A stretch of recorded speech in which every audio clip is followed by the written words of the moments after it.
नमस्कार दोस्तों, स्वागत है आपका स्टडी फॉर सिविल सर्विसेज में। वीडियो को पूरा देखिए। कोई भी आपका फीडबैक है, कोई सजेशन है, तुरंत वीडियो में कमेंट करके जरूर बताइए। अच्छा लगे तो वीडियो लाइक जरूर कर लीजिए और ऐसे वीडियो लगातार फ्री में पाने के लिए चैनल को तुरंत सब्सक्राइब कर लीजिए और बेल आइकन को जरूर टैप कर लीजिए ताकि आगे भी सारे वीडियो आपको मिलते रहे। यूट्यूब में फॉलो करते हैं तो प्लीज ये वाला फ्री टेलीग्राम चैनल जरूर ज्वाइन कर लीजिएगा। सारे नोटिफिकेशन, सारे अपडेट यहीं पे आते हैं, ध्यान रखिएगा। स्टडी फॉर सिविल सर्विसेज का कोई भी पेड ग्रुप अगर आपको ज्वाइन करना है तो सिर्फ 856480560660897523864455 यही नंबर है हमारे, सिर्फ जहां पे कॉल या व्हाट्सएप कर सकते हैं। इंस्टाग्राम पे हमारा पेज जरूर फॉलो कर लीजिएगा, studyforcivil.services है। ट्विटर पे हमको जरूर फॉलो कर लीजिएगा, @studyforcivils है। दोस्तों, इस वीडियो में हम वाक्य और वर्तनी शुद्धि वाला हिस्सा देखने वाले हैं और इसमें हम ये जानेंगे कि वाक्य को कैसे शुद्ध किया जाता है। और वाक्य शुद्ध लिखने से पहले आवश्यक है कि प्रत्येक शब्द की वर्तनी सही हो। अगर आप सही ढंग से एक एक वर्तनी को लिख पाते हैं तो आप पूरे वाक्य को ठीक ढंग से लिखेंगे। हालांकि वाक्य को लिखने में कुछ और नियम भी काम करते हैं, जैसे कि क्रम विन्यास है या चिन्हों का सही इस्तेमाल है, तो उसको भी हम सीखेंगे, उदाहरण के साथ देखेंगे। तो आइए शुरू करते हैं। और हिंदी भाषा हमारी बहुत करीबी भाषा है। हिंदी बेल्ट जो है, लगभग हर हिंदी बेल्ट का वासी जो है वो हिंदी बोलने में सहजता महसूस करता है। लेकिन हम हिंदी जिस तरह की आजकल बोल रहे हैं वो शुद्ध हिंदी का स्वरूप नहीं है और इसीलिए हम बड़े गर्व के साथ कहते तो हैं कि हम हिंदी भाषी और हम हिंदी बोल लेते हैं। लेकिन जब लिखने की बारी आती है या हिंदी भाषा का वास्तविक परीक्षण होता है तो वहाँ हम असफल हो जाते हैं या नंबर कम मिलते हैं। जैसे उदाहरण के तौर पे सबसे उच्च स्तर की परीक्षा की बात कर लेते हैं तो संघ लोक सेवा आयोग। ये ठीक है कि हिंदी माध्यम के अभ्यर्थियों की कॉपी चेक करने में भी कुछ हद तक गलतियां होती हैं, मतलब जो परीक्षक हैं वो ज़्यादा सहज नहीं होते भाषा के साथ, लेकिन कुछ दोष अभ्यर्थियों का भी होता है। पहली चीज़ तो ये है कि वो हिंदी भाषा को लिखते तो हैं लेकिन जिस तरीके की या जिस स्तर की हिंदी की अपेक्षा वहाँ की जाती है वैसा नहीं लिख पाते। और वर्तनी की तमाम अशुद्धियाँ होती हैं। यहाँ तक कि हिंदी साहित्य को लेने वाले या हिंदी साहित्य को वैकल्पिक विषय के तौर पे चुनने वाले जो अभ्यर्थी होते हैं उनके साथ भी यही समस्या होती है। तो ऐसे में नंबर कहाँ से मिलेगा? ठीक है, तो ये समस्याएं हैं। फिलहाल अभी हमें ये देखना है कि हम वर्तनी कैसे सही कर सकते हैं और मूल उद्देश्य सामने आपकी परीक्षा है। 4 विकल्प में से आपको सही वर्तनी या सही वाक्य का चयन करना होगा। तो कुछ उदाहरण यहाँ पर दिए हुए हैं और बाकी जो ये एक पैराग्राफ आप देख रहे हैं उसमें वही बातें कही गई हैं जो मैंने आपको बताई कि किस तरीके से दिन ब दिन ये रोग बढ़ता जा रहा है और कैसे इसमें परिष्कार की आवश्यकता है। देखिए, बहुत तरह की वाक्य रचना में अशुद्धियाँ होती हैं। अब जैसे विभक्ति संबंधी अशुद्धियाँ हैं, कारक चिन्ह की अशुद्धियाँ हैं। अब कर्ता कारक जो है इसमें इसका प्रतीक चिन्ह होता है ने, ठीक है। तो अब देखिए इसमें कैसे हो रहा है। सकर्मक क्रिया के सामान्य, आसन्न और पूर्ण तथा संदिग्ध भूत के कर्तृवाच्य में होता है, तो ये परिभाषा है। और सकर्मक क्रिया यदि अकेली हो अथवा किसी संयुक्त क्रिया के बाद हो, जैसे अब देखिए कैसे किया जाता है। एग्जाम्पल ज़्यादा बेहतर किसी चीज़ का परिचय देते हैं तुलनात्मक रूप से परिभाषा के। यहाँ लिखा हुआ है मैंने भोजन किया, ठीक है, ये एक वाक्य है और ये सामान्य भूत है, मतलब आपने बीते हुए समय में कभी भी भोजन किया है। और मैंने भोजन किया है यानी अभी तत्काल में आप भोजन करके हाथ धो के उठे हैं और बता रहे हैं कि मैंने भोजन किया है, तो ये क्या है? आसन्न भूत है, मतलब अभी जो ठीक अभी अभी बीता हुआ समय है उसकी आप बात कर रहे हैं। मैंने भोजन किया था यानी किसी समय किया था, मतलब हो सकता है कि आप 12 बजे दोपहर में भोजन किए हों और शाम को 4 बजे बता रहे हो कि हाँ मैंने पीछे भोजन किया था, तो ये पूर्ण भूत है। और आपको यही नहीं याद है कि आपने खाना खाया था, आप नींद में थे और खा लिया और उसके बाद सोकर उठे हैं तो कह रहे हैं कि शायद मैंने भोजन किया था। संभव है कि मैंने भोजन किया होगा और ये भी तब संभावना बनती है कि हो सकता है कि आपने ना किया हो। तो ये क्या है? संदिग्ध भूत है। यहाँ पर सब कुछ संदिग्ध अवस्था में। तो ऐसा होता है। एक ही वाक्य को 4 प्रकार से लिखा गया है और इसमें भूतकाल के अलग अलग 4 जो रूप हैं वो आपको दिखाई दे रहे हैं। अब इनके प्रयोग में कैसी अशुद्धियाँ होती हैं, तो यहाँ देखिए जो वाक्य दिया है उसको अशुद्ध प्रयोग और शुद्ध प्रयोग दोनों तरीके से दर्शाया गया है। देखिए, पिताजी मुझे कुछ रुपए दिए, कर्ता कारक का ही जो ने चिन्ह है उसी को हम देखेंगे। तो पिताजी मुझे कुछ रुपए दिए, ये एक वाक्य है और ये अशुद्ध है। इसका शुद्ध रूप कैसे होगा? पिताजी ने मुझे कुछ रुपए दिए। कर्ता ने कर्म को, तो यहाँ पे कर्ता कौन है? पिताजी हैं। रुपए देने वाले जो व्यक्ति हैं वो पिताजी हैं, तो इसलिए यहाँ पर ने का इस्तेमाल होगा। कर्ता ने, उसका जो विभक्ति चिन्ह है वो इस्तेमाल करेंगे। वैसे ही कौन काम किया है, कौन काम किया है प्रश्न पूछा गया है, तो किसने काम किया है, ठीक है। कौन काम किया है, ये वाक्य जो है इससे कुछ अर्थ तो निकल नहीं रहा है, तो यहाँ पे कौन की जगह जो इस्तेमाल होने वाला शब्द है वो होगा किसमें, माफ कीजिएगा किसने, किसने काम किया है। पूछा जाता है ना कि ये काम किसने किया है। और प्रधानमंत्री ने भाषण दिए थे, प्रधानमंत्री ने भाषण दिए थे यानी एक से ज़्यादा भाषण दिए थे, तो एक बार में तो एक ही भाषण देंगे, तो इसलिए प्रधानमंत्री ने भाषण दिया था, तो ये कर्ता कारक वाले ही ग्रुप में हम देख रहे हैं। हो सकता है तुम ही यह पत्र फाड़े थे, मतलब संभव है कि ये पत्र तुम ही ने फाड़ा हो, तो यहाँ पर ने लुप्त है, ने को लगाने की आवश्यकता है, नहीं तो वाक्य गलत हो जाएगा। तो यहाँ पर हमने जब शुद्ध किया इसे तो लगा दिया हो सकता है। अब यहाँ पे देखिए यहाँ अर्ध विराम लगा हुआ है, मतलब हल्का सा ठहराव है। जहाँ पूर्ण विराम होता है वहाँ थोड़ी देर रुकते हैं, लेकिन जहाँ अर्ध विराम होता है वहाँ एक क्षण मात्र का विश्राम करते हैं, उसके बाद आगे चलते हैं, मतलब आगे का जो वाक्य है उसको बोलते हैं। तो हो सकता है तुम ही ने यह पत्र फाड़ा। अब यहाँ पर तुम ही के बाद क्या लग गया? ने, क्योंकि फाड़ने वाला या जो कर्ता का काम है उसमें तुम ही शब्द कर रहा है, तो कर्ता ने, अब कर्ता के आगे ने लगेगा। ये तो हमने देखा, एक टेबल देखी जिसमें कि कुछ वाक्य थे। इसके बाद देखिए अकर्मक क्रिया के साथ ने चिन्ह का प्रयोग कभी नहीं होता है। हमेशा कब होगा? जब सकर्मक क्रिया साथ में होगी। अभी तक जो हम एग्जाम्पल देख रहे थे ना ने वाले, उसमें सकर्मक क्रिया ही काम कर रही थी। अकर्मक क्रिया में भूल कर भी मत लगाइएगा, नहीं तो वाक्य गलत हो जाएगा। वैसे ये पढ़कर भी अंदाजा लग जाता है, मतलब नियम तो है ही है। जहाँ आपको कोई रास्ता न सूझ रहा हो वहाँ नियम या जो तरीके हैं वो आपकी मदद करेंगे, लेकिन व्यवहारिकता भी कोई चीज़ होती है। तो उदाहरण या जो विकल्प है उनको देखकर आप ऐसे भी अंदाजा लगा सकते हैं। बस हल्का सा आपको ये नॉलेज होना चाहिए कि ये सही है ये गलत है। चलिए तो देखिए इसमें अकर्मक क्रिया के साथ कैसे होगा। यहाँ पहले से ही ने लगा है, तो आप कहिए कि बच्चे या बच्चा जो है वो करता है, तो कर्ता के बाद ने लगना चाहिए, लेकिन यहाँ पर गलत हो जाएगा। बच्चे ने रोया, अब ये क्या है? ये अकर्मक क्रिया है यहाँ पर, तो इसलिए बच्चा रोया, ने को हटा देंगे, नहीं तो वाक्य गलत हो जाएगा। मैंने वहाँ गया था, अब यहाँ भी ने फालतू में है, तो पढ़कर भी आपको अंदाजा लग रहा है मैंने वहाँ गया था। ये वाक्य अगर आप थोड़ा सा भी हिंदी का ज्ञान रखते हैं तो आपको लगेगा कि ये गलत है, इसमें क्या गलती है वो भी समझ में आ रही है, ठीक है। लेकिन व्याकरण का नियम भी आपको पता होना चाहिए, क्योंकि सीधे वाक्य मतलब प्रायः नहीं दिए जाते हैं। तो मैंने वहाँ गया था, यहाँ से ने आपने हटा दिया, ये ठीक हो गया। वैसे ही मोहन ने खूब हंसा, अब यहाँ ने की कोई ज़रूरत नहीं है, मोहन खूब हंसा हो गया। वैसे ही मैंने दूध पीकर स्कूल गया, तो मैं दूध पीकर स्कूल गया, ठीक है। तो ने यहाँ पर नहीं लगाने की आवश्यकता है। अकर्मक क्रिया रहेगी तो ने को बाहर कर देंगे। अब इसके साथ और भी चीज़ें हैं, जैसे कि कर्म कारक के चिन्ह को का प्रयोग, ठीक है। कर्म कारक का चिन्ह क्या है? को है, तो इसका प्रयोग का, के लिए, से, पर आदि चिन्हों के स्थान पर भूल से कर दिया जाता है। तो भूल से जब कर दिया जाता है तो वाक्य गलत हो जाता है। जैसे आप देखें अशुद्ध प्रयोग यहाँ किया गया है, महापुरुषों के उपदेशों को अपने जीवन में प्रयोग करो। महापुरुषों के उपदेशों को अपने जीवन में प्रयोग करो, तो ये वाक्य है, गलत है। देखने में भले ही सही दिखाई दे रहा हो, लेकिन बारीकी से अगर देखा जाए तो इसमें गलती है। और गलती क्या है? उपदेशों को नहीं बल्कि उपदेशों का। तो ये को और का डिफरेंस समझिएगा। महापुरुषों के उपदेशों का अपने जीवन में प्रयोग करो। वैसे ही दूसरा वाला है, इस विषय में मैं आपको क्या कहूँ। आमतौर पे हम ऐसे ही बोल देते हैं कि मैं आपको क्या कहूँ, अब क्या कहूँ आपको, ऐसे बोल देते हैं, लेकिन ये सही नहीं है। तरीका क्या है? इस विषय में मैं आपसे क्या कहूँ, यहाँ मैं होगा, मैं नहीं होगा, माफ कीजिए। इस विषय में आपसे क्या कहूँ, और मैं जो है ना इसको आप लगा भी सकते हैं, ये गलत नहीं है। यहाँ पे क्या किया गया है कि मैं को भी हटा दिया गया है।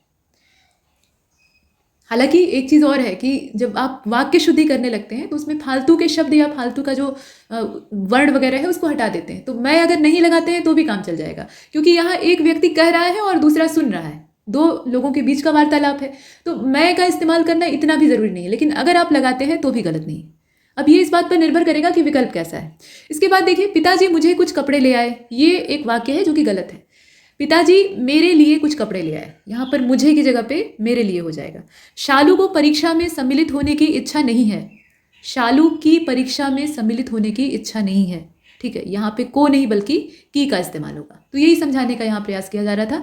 इसके बाद देखें आगे, संबंध कारक का जो चिन्ह है का, के, आदि का प्रयोग अगर देखा जाए तो इसमें भी त्रुटि होती है। कैसे? अशुद्ध प्रयोग देखिए, इस कार्य के विघ्न बनकर तुम आए हो, इस कार्य में अड़चन बनकर तुम आए हो, ऐसा।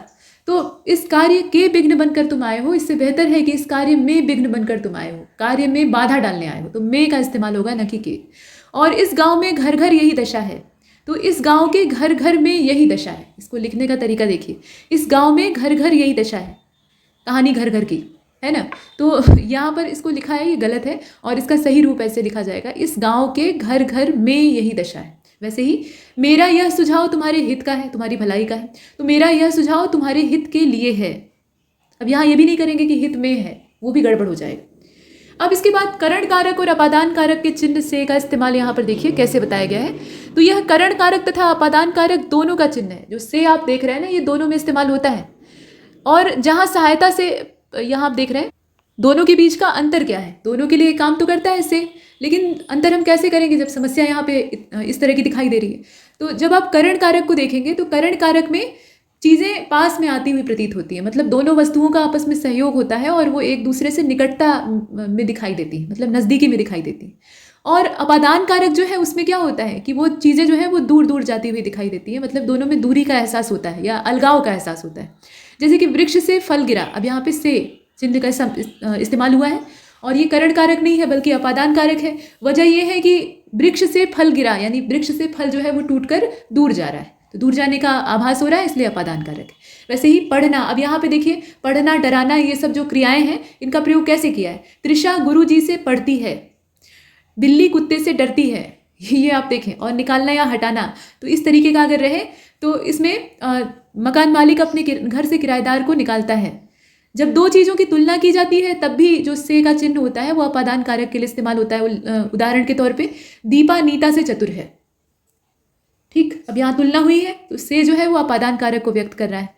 और यहाँ ये भी कहा गया कि अन्य विभक्तियों के स्थान पर से का प्रयोग भी त्याज्य है। जैसे मैं लिखने के बाद पढ़ने से लगूंगा, अब यहाँ पर पढ़ने से की जगह पे में होगा, तो यहाँ से को हटा देने की आवश्यकता है। वैसे ही आप देखिए मेरे विचार से, या अब यहाँ देखिए मेरे विचार से विभक्तियाँ सर्वनाम के साथ मिलाकर लिखी जानी चाहिए या लिखनी चाहिए, तो यहाँ पर से को लिखने की आवश्यकता नहीं है, उसकी जगह होना चाहिए के अनुसार। और वैसे ही देखिए तुम इस मूल्य से यह पुस्तक खरीद सकते हो, तुम इस मूल्य से यह पुस्तक खरीद सकते हो, तुम इस मूल्य पर यह पुस्तक खरीद सकते हो। कुछ स्थानों पर से का प्रयोग न करके अन्य विभक्तियों का प्रयोग करना अशुद्ध माना जाता है। जैसे उसने मुझे घर जाने के लिए कहा, उसने मुझे घर जाने के लिए कहा, तो उसने मुझसे घर जाने के लिए कहा। तुम्हारी बुद्धिमानी तो इसी कार्य में प्रकट हो गई, अब इसी कार्य से प्रकट हो गई। तो कहाँ पर कौन सा चिन्ह आपको इस्तेमाल करना है, थोड़ा सा अपनी प्रेजेंस ऑफ माइंड का भी इस्तेमाल करना होगा, मतलब अपनी बौद्धिकता भी यूज़ करनी होगी। ऐसा नहीं है कि आप सिर्फ जो व्याकरण के नियम है उसी हिसाब से चलेंगे। व्याकरण के नियम काम करते हैं, लेकिन उसमें व्यवहारिकता को जब आप ले आ देते हैं, मतलब वो चीज़ अभ्यास से आती है। जब आप बार बार प्रैक्टिस करेंगे तो आपको समझ में आएगा कि कहाँ कौन सा अप्लाई करना है, लेकिन नियम पहले पता होना चाहिए। तो नियम यहाँ से बताया जा रहा है। पढ़ने के बहाने से शिल्पा यहाँ आती है। अब यहाँ पर क्या है, से का प्रयोग अनावश्यक है। से अगर फालतू में लगा है तो उसको भी हटाने की जरूरत है। पढ़ने के बहाने शिल्पा यहाँ आती है, ऐसे भी अगर आप बोल दें तो काम हो जाएगा, से की जरूरत ही नहीं। पर और के ऊपर का प्रयोग कैसे किया जाता है, तो पर तथा के ऊपर को समानार्थक हम समझ लेते हैं कि पर है तो भी वो ऊपर की ही बात हो रही है, और के ऊपर है तब तो वो ऊपर है ही है। तो समानार्थक समझकर हम जहाँ मन होता है वहाँ पर वाक्य में जिसको मन होता है वो इस्तेमाल कर लेते हैं, लेकिन ये गलती कर देता है। तो इनके फर्क में, इनके अर्थ में अंतर है, या फर्क आप कह सकते हैं कि पर जो है ये सामान्य तौर पर ऊपर हुआ करता है, मतलब किसी भी चीज़ का ऊपरी भाग, और के ऊपर का मतलब है ऊपरी तल से, मतलब किसी चीज़ का नीचे का हिस्सा है और वो एक तल है और उसके ऊपर वाला तल, तो इसके लिए के ऊपर, छत के ऊपर ऐसा इस्तेमाल करते हैं। एग्जाम्पल के तौर पे कामिनी को अपने माता पिता के वचनों के ऊपर श्रद्धा थी, मतलब जो वचन है वो नीचे बिल्डिंग का जो बेसमेंट है वो है, उसके ऊपर फर्स्ट फ्लोर और सेकंड फ्लोर, ऐसे ये वाला तो है नहीं। यहाँ तो एक वचन पर आस्था की बात की जा रही है, तो यहाँ पर के ऊपर नहीं इस्तेमाल होगा, तब यहाँ पर इस्तेमाल होगा। जैसे कामिनी को अपने माता पिता के वचनों पर श्रद्धा थी। और यहाँ देखिए डाकुओं ने निर्दोषों के ऊपर हमला किया, तो यहाँ भी पर का प्रयोग होगा, निर्दोषों पर हमला किया। कुछ ही माह पूर्व ठक्कर आयोग की रिपोर्ट के ऊपर बहस हुई है, रिपोर्ट को नीचे बिछाकर उसके ऊपर बैठकर बहस हुई है। इससे पढ़कर तो यही लगता है, ऐसा नहीं है, तो के ऊपर को हटा देंगे, इसकी जगह लिखेंगे पर। और यह बात तुम लोगों के ऊपर निर्भर है, मतलब बात को तुम लोगों के सिर पर रख दिया गया है, तुम्हारा तल नीचे है वो ऊपरी तल पे है, ऐसा नहीं है। तो इसलिए यहाँ पर यह बात तुम लोगों पर निर्भर है, ऐसे लिखना चाहिए। और का प्रयोग कैसे करते हैं, तो शब्दों, वाक्यों और पदों को मिलाने के लिए। और जो शब्द है ना, ये जोड़ने वाला होता है, दो अलग अलग शब्दों को या दो अलग अलग वाक्यों को आपस में जोड़ता है, तो इसके लिए इस्तेमाल करते हैं। जब दो या दो से अधिक शब्द, वाक्य या पदों को मिलाने की आवश्यकता होती है तो इसका प्रयोग अंतिम शब्द, वाक्य या पदों से पहले होता है। जैसे हम संध्या और शालू के साथ वृंदावन, मथुरा, गोकुल और बरसाना की प्राकृतिक छटा देखने के लिए जाएंगे। ये लंबा सा वाक्य है। अब इसमें कई सारे जो संज्ञाएं हैं उनका इस्तेमाल किया गया है। संज्ञा का मतलब नाम, स्थान का नाम या व्यक्ति का नाम, और अंत में और का इस्तेमाल किया गया है। ऐसा नहीं किया गया है कि हम लिखें यहाँ पर, इसे ध्यान से देखिए, कि हम संध्या और शालू के साथ वृंदावन और मथुरा और गोकुल और बरसाना की छटा, ये पढ़ने में भी विचित्र लगेगा, कितनी बार आप और लिखेंगे, तो इसीलिए सबसे अंतिम वाला जो होता है उसी में लगाते हैं, शुरुआत में नहीं लगाते। अब यहाँ पर वाक्य दिया है, वाक्य देखिए, और शुद्ध वाक्य कैसे लिखा जाएगा उसको देखिए। ये सिर्फ प्रैक्टिस के उद्देश्य से है, इसका ये मतलब नहीं है कि यही वाला परीक्षा में पूछा जाएगा।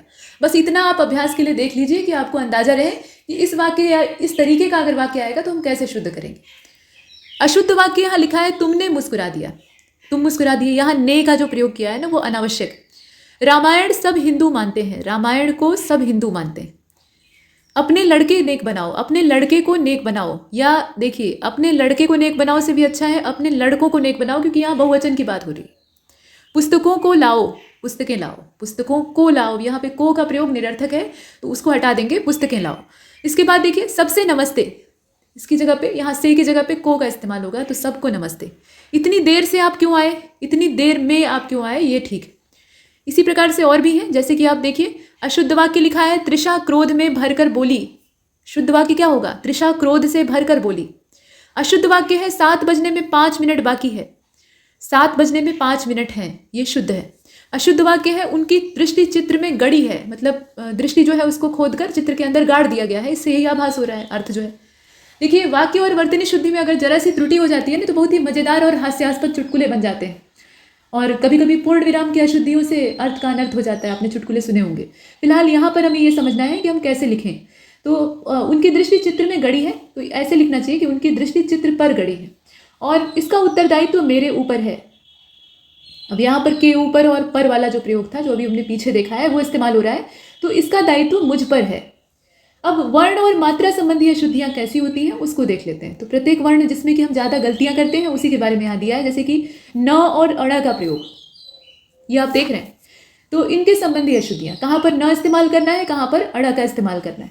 तो ब्रज भाषा और अवधि, हिंदी की जो क्षेत्रीय बोलियाँ डेवलप हो गई हैं ना, हिंदी भाषा तो है ही है, लेकिन जो इसकी क्षेत्रीय बोलियाँ, जैसे कि अवध क्षेत्र है तो वहाँ अवधि, बुंदेलखंड का इलाका है तो बुंदेली, राजस्थान का इलाका है तो राजस्थानी, या कौरवी, मागधी, ये सब हिंदी का जो अलग अलग प्रकार विकसित हुआ है, ये असल में क्या है। मागधी हालांकि पाली और प्राकृत से ज़्यादा निकट है, लेकिन हिंदी का भी समावेश इसमें दिखता है, कोई स्वीकार करे या ना करे। तो कुल मिलाकर यहाँ कहने का तात्पर्य सिर्फ इतना है कि ये जो क्षेत्रीय बोलियाँ हैं इनसे ज़्यादा कन्फ्यूजन पैदा हुआ है। भले ही ये उस क्षेत्र की विशेषता है, लेकिन हिंदी के मूल व्याकरण का ये विरोधाभास दिखाती है। तो न और अड़ संबंधी जो अशुद्धियाँ हैं उसमें पहले तो ये बताया गया कि ब्रज भाषा और अवधि में अड़ के स्थान पे न का प्रयोग होता है। ठीक, जहाँ अड़ इस्तेमाल होना चाहिए वहाँ पे न का इस्तेमाल होता है। जैसे ऋण, और वो भी कैसे लिखेंगे, ऋण ऐसे लिखेंगे, ऋण साबुन नहीं है, ये असल में ऋण है, तो लास्ट में लगना चाहिए था अड़, तो उसकी जगह इन्होंने लिखा न। और ऐसे बहुत सारे एग्जाम्पल आपको मिल जाएंगे। लेकिन खड़ी बोली में जब तत्सम शब्दों का प्रयोग होता है तो उसके कारण न और अड़ के शुद्ध प्रयोग का हमें ध्यान रखना चाहिए, क्योंकि यहाँ जो हमसे प्रश्न पूछे जाएंगे वो खड़ी बोली विशुद्ध हिंदी के प्रश्न होंगे, मतलब तत्सम की अपेक्षा हमसे की जाएगी। अब देखिए यहाँ मूर्धन्य श है, र है और री है, इसके बाद न और अड़ हो जाता है, ये तरीका है। चाहे यह न ठीक इनके बाद हो तब भी, और इन वर्णों में न के बीच का कोई स्वर क वर्ग, प वर्ग या य व ह में से किसी एक वर्ण के वर्ग का है तो भी। जैसे आपने यहाँ देखा ना, री है तो उसके बाद तुरंत बाद अगर हमें न का प्रयोग करना है तो वो अड़ा का इस्तेमाल करेंगे, न कि ना का। संस्कृत में जिन धातुओं में अड़ा होता है, संस्कृत के हिसाब से अगर चला जाए तो जिन धातुओं में अड़ा होता है, यहाँ आप देख रहे हैं, उनसे बनने वाले शब्दों में भी अड़ा होता है। जैसे कि गुण, अब गुण जो है ये एक शब्द है, इसमें लास्ट में अड़ा है। और निपुण, ये आप देख रहे हैं, तो ये आपका अड़ा वाला जो शब्द है ये बना। इसी प्रकार से अड़ा संबंधी कुछ और शुद्ध शब्द है, जैसे कि प्रमाण है, उत्तरायण है। अब अगर ब्रज भाषा या अवधि में लिखना हो तो प्रमाण लिखेंगे, और उत्तरायण लिखेंगे, या आकर्षण लिखेंगे, राक्षस गण लिखेंगे।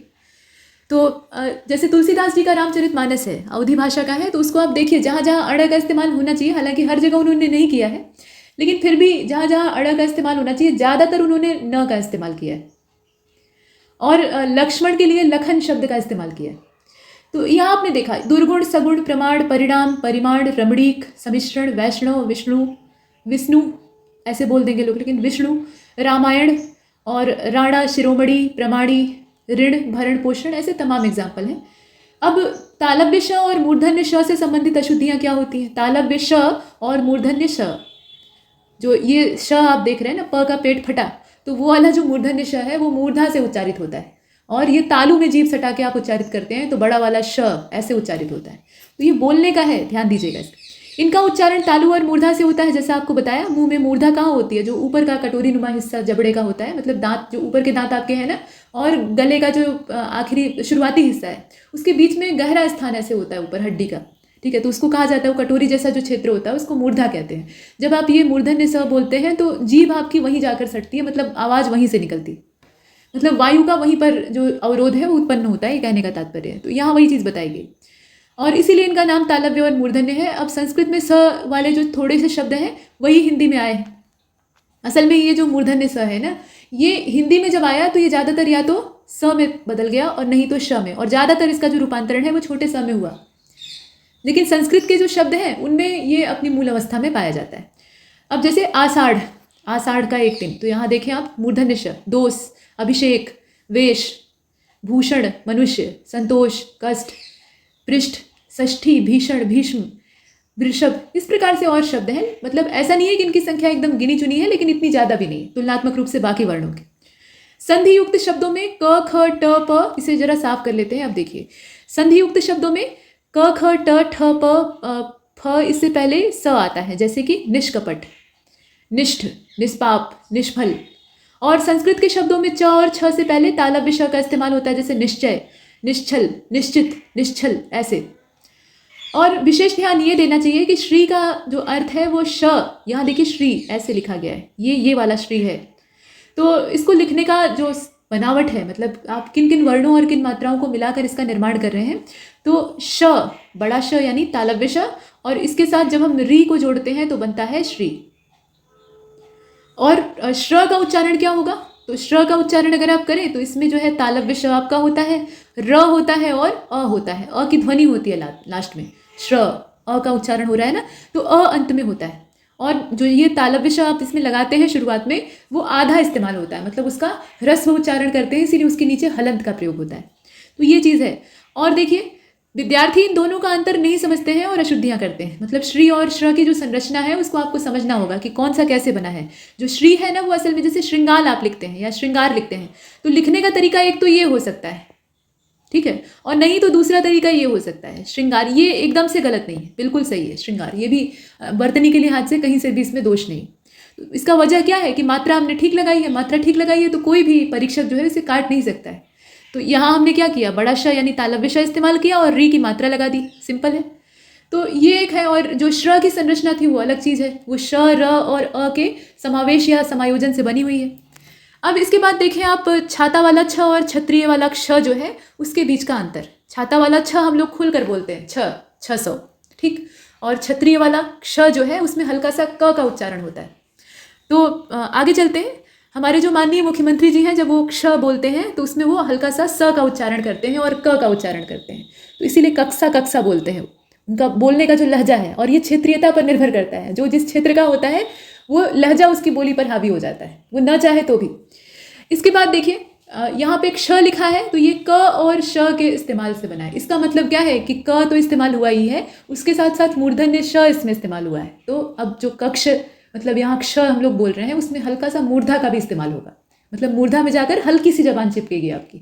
बोलकर आप महसूस कीजिएगा इन शब्दों को, जहाँ जहाँ आपकी जीभ टच कर रही है ना मुंह के हिस्सों को, वहाँ से इनका उच्चारण हो रहा है, और अगर वहाँ से आप करेंगे तो आप लिखेंगे सही।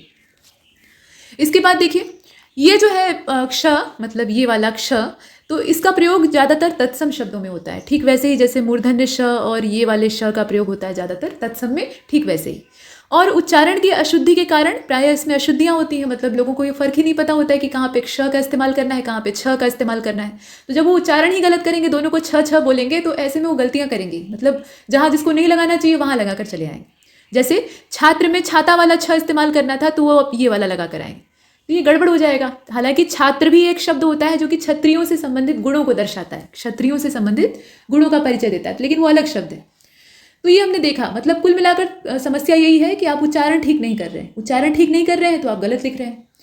इसके बाद आप देखें, जैसे कि छ वाले कुछ शब्दों का यहाँ एग्जाम्पल दे दिया है ताकि आप कंफ्यूज न रहें, जैसे कि छल है, छात्र है, छिन्न है, छेदन है, अच्छा है, तुच्छ है, स्वच्छ है, खुलकर इसको बोलते हैं छ। इसमें कोई भी जीभ सटाने की आवश्यकता नहीं। और जो क्ष है उसमें हल्का सा क का उच्चारण आता है, क्योंकि क यहाँ पर होता है, ठीक। तो अब इसको बोलेंगे कैसे? क्षय बोलते हैं, क्षमा बोलते हैं, क्षण बोलते हैं, क्षत्रिय बोलते हैं, क्षार बोलते हैं, क्षिति बोलते हैं, क्षीर बोलते हैं, ठीक है, क्षेम बोलते हैं, क्षेत्र बोलते हैं, ऐसे बोलते हैं, अक्ष बोलते हैं। हल्का सा क का उच्चारण आता है, बोलने का अपना अपना तरीका है। कक्ष है, वृक्ष है। और ब और व संबंधी जो अशुद्धियाँ हैं वो भी एक हैं। तो ब और व का भी ये है कि बस इसमें आपको करना कुछ नहीं है, एक व लिखा और एक तुरंत चला दिया ऐसे, तो बन गया ब। अब ये आपको समझ में आना चाहिए कि कहाँ पर व का प्रयोग करना है, कहाँ पर ब का प्रयोग करना है। जैसे वाणी, अब आप इसको अगर बाणी बाणी बोल रहे हैं कि कबीर बाणी है, कबीर बाणी है, तो आप बाणी ही लिखेंगे फिर, तो ये गलत हो गया फिर। तो उच्चारण आपको ठीक करना है। तो ज़्यादातर जो समस्याएं हैं वो सही उच्चारण करने से अपने आप ठीक हो जाएंगी। अब इसके बाद री और री का प्रयोग, री इसको भी हम बोलते हैं और इसको भी बोलते हैं, ठीक। तो अब इसके संबंधी अशुद्धियाँ कैसी हैं? तो संस्कृत के शब्दों में ज़्यादातर री का प्रयोग नहीं होता है, जैसे कि री माफ कीजिएगा, यहाँ बोलने में गड़बड़ हुई। संस्कृत के शब्दों के अलावा ज़्यादातर री का प्रयोग नहीं होता है, मतलब संस्कृत में ही ज़्यादा होता है। वहाँ आप इसकी बहुतायत देखेंगे, जैसे ऋक्ष है, ऋतु है, ऋण है, कृपाण है। कृपाण में अब री ऐसे प्रत्यक्ष नहीं दिखाई दे रहा है, लेकिन उसकी मात्रा नीचे लगी हुई है, क में नीचे लगी हुई है। और वैसे ही गृह है, घृत है, ये सब संस्कृत के मूल शब्द हैं, मतलब मूल अवस्था में है। और मातृ, भ्रातृ, पितृ, ये सब भी ऋकारांत हैं। लेकिन अब हिंदी में जब हम इनका प्रयोग करते हैं तो हम क्या करते हैं, इसमें जो र इस्तेमाल कर लेते हैं वो इस प्रकार का होता है। मतलब भ्राता अगर लिख रहे हैं तो नीचे वाला ऐसे जो समुद्री र है वो इस्तेमाल कर लेते हैं। और मतलब कहने का तात्पर्य यह है कि री का ज़्यादा प्रयोग हिंदी के अंदर नहीं होता है, और संस्कृत में ही इसका अधिकाधिक इस्तेमाल हम देखते हैं। अब इसके बाद देखिए ये और ए, कहाँ पर हमें ये लिखना है और कहाँ पर ए लिखना है, इसका कन्फ्यूज़न पैदा होता है। तो कहने का इसमें बताने का उद्देश्य है कि हिंदी में कुछ शब्दों के दो रूप व्यवहार में आते हैं, जैसे कि रुपए और रुपए। ठीक ऐसे लिखा है, रुपए और रुपए, लिए और लिए, संज्ञाएं और संज्ञाएं। ठीक है, तो इनके निर्णय करते समय मूल रूप ध्यान देने चाहिए कि अगर अव्यय है तो मतलब अव्यय की अवस्था है तो उसके लिए लिए ही शुद्ध है। और इसी प्रकार से चाहिए में ये का उच्चारण स्पष्ट रूप से न होने की वजह से ए ही लिखना चाहिए। तो यहाँ भी वही उच्चारण वाला मैटर आ गया। अव्यय है तो ठीक है, लेकिन अव्यय नहीं है तब क्या कीजिएगा, तो वहाँ आपको इसे बोल कर देखना पड़ेगा कि आप बोल कैसे रहे। मुझे ये चीज़ चाहिए, मुझे ये चीज़ चाहिए, ए का उच्चारण हो रहा है, य का नहीं हो रहा है। ठीक है, तो ए यहाँ लगाएंगे। वैसे ही जहाँ पर य का उच्चारण हो वहाँ ये लगाइए, और ज़्यादातर ए का ही प्रयोग होता है। गया बहुवचन, गया जो है ये शब्द है, इसका अगर बहुवचन आप बनाएं तो गए होगा।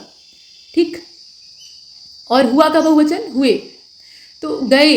अब यहाँ पे य का उच्चारण हो रहा है और हुए ए का उच्चारण हो रहा है। बहुत बारीक अंतर है, अगर जरा सा उच्चारण में डामाडोल होता है तो ये गड़बड़ हो जाता है। अब यहाँ अशुद्ध शुद्ध देख लीजिए, तो गए, ये जो गए है ना ये गलत है, इसका हो जाएगा गए, य का प्रयोग होगा। चाहिए नहीं होता है, चाहिए होता है। और पूछिए नहीं बल्कि पूछिए, ए। और संज्ञाएं नहीं होता बल्कि संज्ञाएं होता है, माफ़ कीजिएगा, संज्ञाएं नहीं होता बल्कि संज्ञाएं होता है। लिए नहीं होता बल्कि लिए होता है, अव्यय के नियम से। इसके बाद लिए नहीं, यहाँ देखिए लिया का अगर बहुवचन आप बनाएंगे, एक तो लिए जो शब्द है, इसे जरा साफ करते हैं तब समझ में आएगा, इसे जरा बड़ा कर लेते हैं। अब ध्यान से देखिएगा, लिए जो ये शब्द है ना ये मूल है, इसमें कोई मात्रा वगैरह नहीं लगी है, ये जैसा है वैसे ही है और ये अव्यय है असल में। तो इस अवस्था में इसका यही स्वरूप सही है, यानी ए, मतलब लास्ट में ए लगेगा। लेकिन अगर आपने लिया का बहुवचन बनाया है कि मैंने ये चीज़ लिया उनसे और आप ये चीज़ लिए, तो उस स्थिति में यहाँ पर यह लगेगा, तब ए नहीं लगेगा। तो अब ये जो बारीक सा अंतर है ना, ये वाक्यों में प्रायः दिखता नहीं है, बहुत प्रायः ही कभी कभार, मतलब कभी कभार दिख जाता है, प्रायः नहीं दिखता है। तो ऐसी स्थिति में आप दोनों ही प्रयोग कर सकते हैं, दोनों में से जो इस्तेमाल कीजिएगा प्रायः गलत नहीं माना जाएगा। इसके बाद आगे चलते हैं, इसे जरा समेट लें, छोटा कर लेते हैं। देखिए और भी है, रुपये नहीं होता बल्कि रुपये होता है। जो नोट होता है ना रिजर्व बैंक का, उस पर अपना हस्ताक्षर गवर्नर का होता है, तो वहाँ रुपये लिखा होता है, उसको देखिएगा। लिखिए नहीं होता है, लिखिए होता है। अब ई और ई का जो अंतर है उसको देख लेते हैं। तो हिंदी में गई, आई, नई दिल्ली ऐसे लिखते हैं ना, तो यद्यपि गया से गई और आया से आई लिखना युक्त है, पर विद्वानों ने दोनों का प्रयोग किया है, तो दोनों ही इसमें उपयुक्त है। तो मोटा सारांश यही है कि आप जो मन करे वो लगाइए। आप लिख दीजिए नई दिल्ली, आप लिख दीजिए नई दिल्ली, दोनों सही है, कोई गलत नहीं। ठीक, अब इसके बाद वाह और आ को देख लीजिए, तो यहाँ गड़बड़ होती है। हुआ, खोएगा, जो, ये सब जो है ये अशुद्ध है। यहाँ पर क्या होना चाहिए, हुआ, वाह नहीं बल्कि आ लगेगा। और वैसे ही खोएगा नहीं बल्कि खाएगा, और जो नहीं होगा बल्कि जाओ होगा, मतलब जाओ होगा, ओ का इस्तेमाल होगा। तो ऐसा मतलब कहाँ पे आपको वाह लगाना है, कहाँ आ लगाना है, इसका अता पता होना चाहिए। विदेशी शब्दों से संबंधित अशुद्धियाँ कैसी होती हैं, तो विदेशी शब्द प्रायः तत्सम रूप में नहीं होते हैं, क्योंकि वो बाहरी शब्द होते हैं। उनको तो तद्भव तत्सम में जबरदस्ती वर्गीकरण की बात है, नहीं तो वो एकदम से बाहरी, उनका हिंदी से कोई दूर दूर तक का ताल्लुक नहीं है। हालांकि उनको लिखने में हम देवनागरी लिपि इस्तेमाल कर रहे हैं, और यही वजह है कि हम उन्हें इसमें पढ़ भी रहे हैं। तो विदेशी शब्द संबंधी जो अशुद्धियाँ हैं उसमें इन्हें तद्भव रूप में ही लिखा जाना चाहिए, और वही सही है। जैसे कि लैंटर्न, लैंटर्न जो है वो अंग्रेजी का शब्द है, अब इसको आप लिखते हैं लालटेन, तो लालटेन लिखना ही उचित है। अब इसको क्या आप संस्कृत में रूपांतरण कीजिएगा, वो व्यवहारिक नहीं है। और रेल का बहुवचन रेलों ही होता है, रेल्स नहीं होता। हालांकि आजकल रेल्स, ट्रक्स, कार्स ऐसे बोल देते हैं लोग, लेकिन जो सही तरीका है वो रेलों हो जाएगा। तो तद्भव वाला जो अंदाज है वही इसमें इस्तेमाल करेंगे। अब अनुस्वार संबंधी जो अशुद्धियाँ हैं उसको देख लेते हैं। तो अनुस्वार के लिए ये बताया गया कि जब अनुस्वार के बाद किसी भी वर्ग का कोई भी वर्ण आता है तब अनुस्वार के स्थान पर, अनुस्वार की जो जगह है उस पर विकल्प के सामने के वर्ण का जो मतलब विकल्प के सामने वाला जो वर्ण है उसके वर्ग का 5वां वर्ण इस्तेमाल कर लिया जाता है। और इसी नियम के हिसाब से हम गंगा जो शब्द है ना, यहाँ ऐसे लिखा है तो इसको गंगा लिखते हैं इस प्रकार से। दोनों सही है, दोनों में से कोई गलत नहीं है। ऐसा नहीं है कि ये वाला जो है ये गलत हो गया है, पहले ऐसे ही लिखा जाता था। बाद में जब देवनागरी लिपि के व्याकरण कोश में परिवर्तन किया गया, मतलब कुछ मॉडिफिकेशन किया गया, तो वैसी स्थिति में यहाँ ये वाला जो स्वरूप इसका है उसको स्वीकारा गया। ऐसे ही शंका भी लिखा जाता था। शंका में भी पहले की पुरानी जो छपी हुई किताबें उनको आप देखेंगे तो ऐसे लिखा हुआ है। इसके बाद देखते हैं आगे, और दोनों सही हैं, दोनों में से कोई गलत नहीं है। नियम ये कहता है, सरल नियम में आपको समझाया गया कि यदि अनुस्वार के बाद म, य, र, ल, व, श, इसके बाद श मतलब जो मूर्धन्य श है, क्ष, ह, इनमें से कोई भी वर्ण आता है, कोई भी वर्ण इनमें से आता है, इस झुंड में से आता है, तो अनुस्वार नहीं बदलता है। जैसे कि संयम, संयोजक, इसमें अनुस्वार पे कोई परिवर्तन नहीं हो रहा है। संसर्ग, संसर्ग में यहाँ जो अनुस्वार का स्थान है उसको ठीक कर लीजिएगा, ये पहले वाले स पर रहेगा। अनुस्वार और चंद्रबिंदु से संबंधित अशुद्धियाँ ये थोड़ी सी गड़बड़ होती है, क्योंकि कहाँ पर हमें सिर्फ एक बिंदु लगानी है, कहाँ पे चांद बनाना है, ये पता नहीं चल पाता और इससे गलतियाँ हो सकती हैं। तो यदि उच्चारण खींच कर किया जाता है, मतलब खूब आप खींच कर नाक का बाकायदा इस्तेमाल करके कर रहे हैं, तो अनुस्वार लगेगा। और अगर हल्का सा उच्चारण करते हैं, मतलब आपका कंठ और मुंह ही ज़्यादा उसमें काम आ रहा है, नाक का इस्तेमाल कम हो रहा है, तो वहाँ पर लगता है चंद्रबिंदु।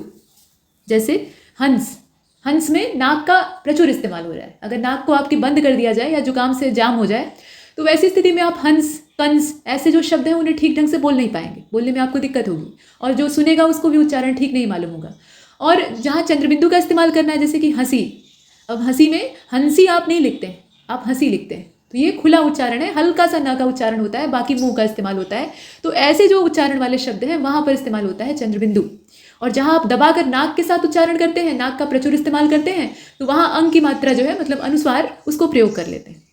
जैसे अनुस्वार वाले शब्द हैं अंक, अंक नहीं लिखते हैं, अंक लिखते हैं। वैसे ही बंक, दंत, पंक, रंक, जंक, बहुत सारा, जंग नहीं होता, जंग होता है।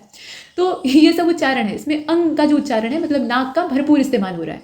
और चंद्रबिंदु वाले जो शब्द है उसमें आँख है, आँख नहीं कोई बोलता है, आँख बोलते हैं। गेहूँ होता है, हंसना होता है, पहुँचना होता है, संवारना होता है। न का उच्चारण तो यहाँ भी हो रहा है, लेकिन हल्के स्वरूप में हो रहा है। अब स्वर और मात्रा की जो अशुद्धियाँ हैं उसको देख लेते हैं। तो इसके लिए बाकायदा यहाँ पे लंबी चौड़ी टेबल शुरू हो चुकी है, और इसमें हम शब्द देखेंगे और शब्द में कैसी अशुद्धि है उसको देखेंगे, मतलब शुद्ध स्वरूप उसका यहाँ देखने की कोशिश करेंगे। स्वर और मात्रा की अशुद्धियों में अशुद्धि यहाँ दिया हुआ है, समुज्ज्वल लिखा है, इसमें ज एक और आधा रहेगा, समुज्ज्वल होता है, दो आधे ज रहेंगे। गृहीत ऐसे नहीं बल्कि ऐसे लिखा जाता है, ग्रहित होता है असल में। मुहूर्त नहीं होता बल्कि मुहूर्त होता है, वहाँ पे छोटे ऊ की मात्रा और ह पे बड़े ऊ की मात्रा। महत्व ऐसे नहीं लिखते, इसमें आधा त और एक्स्ट्रा लगेगा, यहाँ आप देख रहे हैं। ज्ञानवान को ऐसे नहीं लिखते हैं, यहाँ न में लास्ट में, मतलब अंत जो इसका है वहाँ पे हलंत का इस्तेमाल करेंगे, ये आप देखें। चातकिनी, चातकी होता है, चातकिनी नहीं होता है। और देखें आप, व्यवहारित नहीं होता बल्कि व्यवहरित होता है। अद्यूपी नहीं होता, यहाँ आप देख रहे हैं, अद्यूपी नहीं बल्कि अद्यापी होता है। श्वसुर ऐसे नहीं लिखते हैं, यहाँ पे जो बीच में आपने श इस्तेमाल किया वो तालव्य श नहीं होगा बल्कि सामान्य स होगा। और नभमंडल नहीं होता है, नभोमंडल होता है, ये संधि के नियमानुसार। आस्पद नहीं होता बल्कि आस्पद होता है, मतलब मूर्धन्य श नहीं प्रयोग करेंगे, सामान्य श इस्तेमाल होगा। मनोकामना नहीं बल्कि मनः कामना होता है। दुरात्मागण नहीं बल्कि दुरात्मगण होता है। पक्षीराज नहीं बल्कि पक्षीराज होता है। नवम ऐसे नहीं लिखते हैं, म के साथ हलंत रहेगा। और गौरवान्वित नहीं होता है बल्कि गौरवान्वित होता है, लिखने का तरीका। मुस्कुरा नहीं होता, मुस्करा होता है। फिजूल नहीं बल्कि फजूल होता है। भागवत प्रेम नहीं बल्कि भगवत प्रेम होता है। और समृद्धशाली नहीं बल्कि समृद्धिशाली होता है। कौशल्या नहीं बल्कि कौशल्या, अच्छा अब यहाँ थोड़ा सा गड़बड़ है, कौशल्या होता है, तालव्य श ही होता है, कौशल्या इस्तेमाल होता है, ठीक। इसके बाद आगे चलते हैं, यहाँ आप देखें तड़ित। तो तड़ित को लिखने का तरीका जो है, इसमें अड़ा नहीं रहेगा बल्कि ड रहेगा, तड़ित बोलेंगे ऐसे। और त के साथ हलंत रहेगा। विराट, विराट लिखने का जो तरीका है उसमें भी ट के साथ हलंत रहेगा। भागवत, तो भागवत लिखने का तरीका है त के साथ ऐसे हलंत है, अब इसको भागवत मतलब त के साथ कोई भी हलंत नहीं लगेगा, ये पूरा उच्चारण होता है। इसके बाद सदृश, तो सदृश ऐसे लिखा जाता है, ये सदृश नहीं लिखा जाता है, सदृश लिखा जाता है। द्विवार्षिक नहीं बल्कि द्वैवार्षिक होता है। श्वेतांगिनी नहीं बल्कि श्वेतांगी होता है। श्रीमान ऐसे लिखा जाता है, हलंत लगेगा, या फिर श्रीमन लिखिए तो पूरा लिख सकते हैं। इति पूर्व नहीं बल्कि इतः पूर्व है। जाव्याभिमान नहीं बल्कि जात्यभिमान है। और मनोकष्ट नहीं बल्कि मनः कष्ट होता है। जागृत अवस्था नहीं बल्कि जागृतावस्था या जागृतावस्था होता है। और ये देखिए जागृता अवस्था जो है ना, ये विकल्प पे भी निर्भर करता है कि वहाँ किस तरह के विकल्प दिए, उसमें सर्वाधिक शुद्ध आपको चुनना होता है। वैसे जागृता अवस्था होता है। और यावत जीवन जो लिखा हुआ है, इसमें यावत जीवन लिखने की बजाय यावत जीवन मतलब ज का आधा इस्तेमाल करेंगे।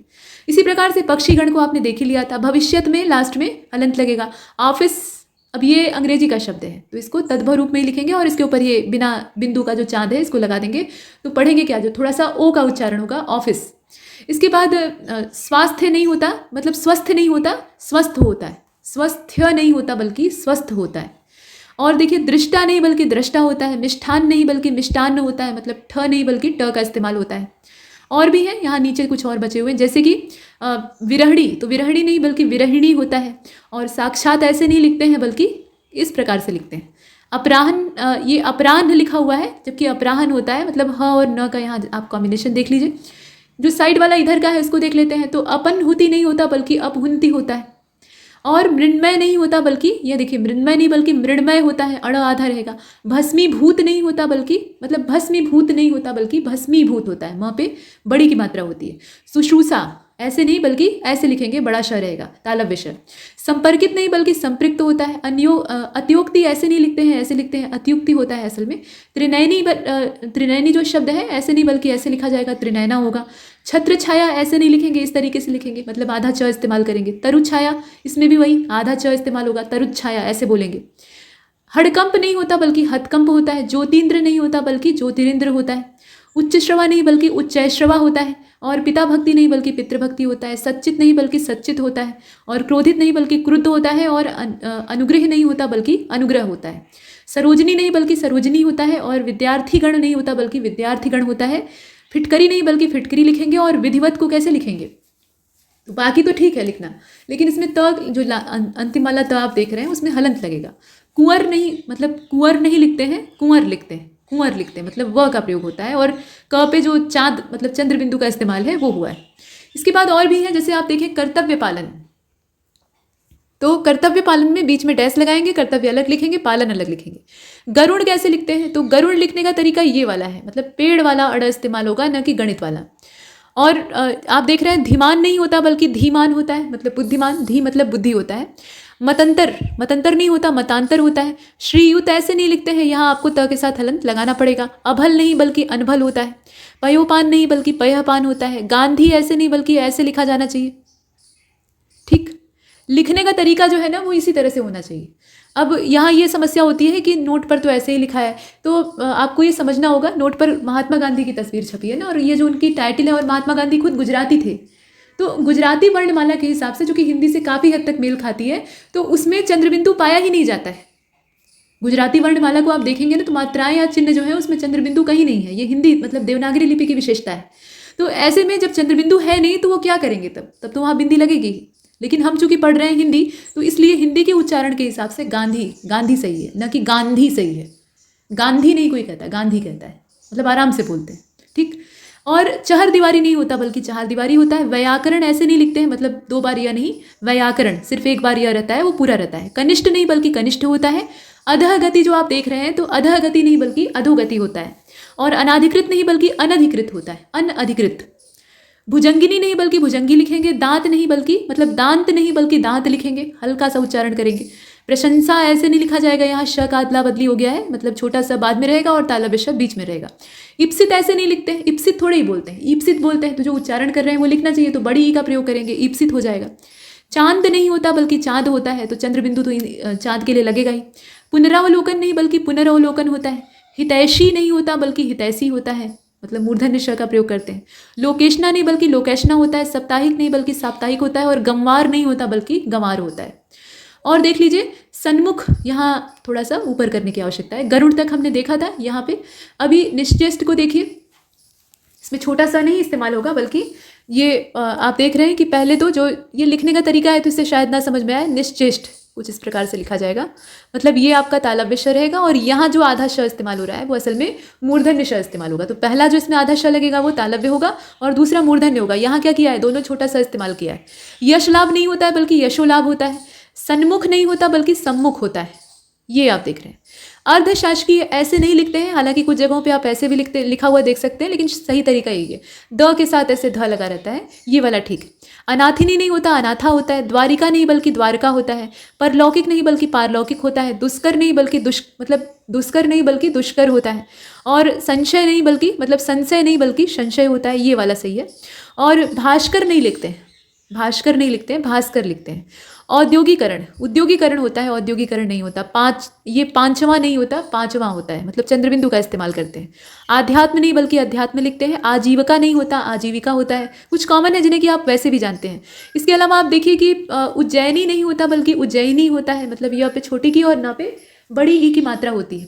और परिणीता नहीं होता बल्कि परिणीता होता है। और प्रियदर्शनी जो आप देख रहे हैं तो प्रियदर्शनी होता है, न कि दर्शनी। ये आपने देखा। मूर्छा ऐसे नहीं लिखते, इसमें च आधा रहेगा, मूर्छा बोलते हैं। सिफारिश नहीं होता, सिफारिश होता है। और अंजलि नहीं होता, अंजलि होता है। कृत्य, कृत्य नहीं होता बल्कि कृत्य, कृत्य होता है। पहली बार पूरा त रहेगा, दूसरी बार आधा त रहेगा। निरपराधी नहीं बल्कि निरपराध रहेगा। और जामाता नहीं होता, जमाता होता है। इसके बाद अब वापस एक तरफ, इधर वाला जो दाहिनी तरफ वाला है, इसको देख लेते हैं। तो द्रष्टव्य, ये आप देख रहे हैं, द्रष्टव्य ऐसे नहीं लिखा जाता, दृष्टव्य होता है। दृष्टा जब आप लिखते हैं ना तो दृष्टा में ये वाला रहेगा, लेकिन दृष्टव्य नहीं होता, दृष्टव्य लिखते हैं। दृष्टव्य लिखने का तरीका ये वाला है, ध्यान दीजिएगा। मतलब ये आधा य, जो आधा व है उसके बाद यह रहेगा। लेकिन कुल मिलाकर यहाँ द्र और द्री का फर्क आपको दिखाना था, तो दृष्टा में ये वाला लगेगा, लेकिन दृष्टव्य जो है ना उसमें ये वाला लगेगा। दोनों में फर्क है।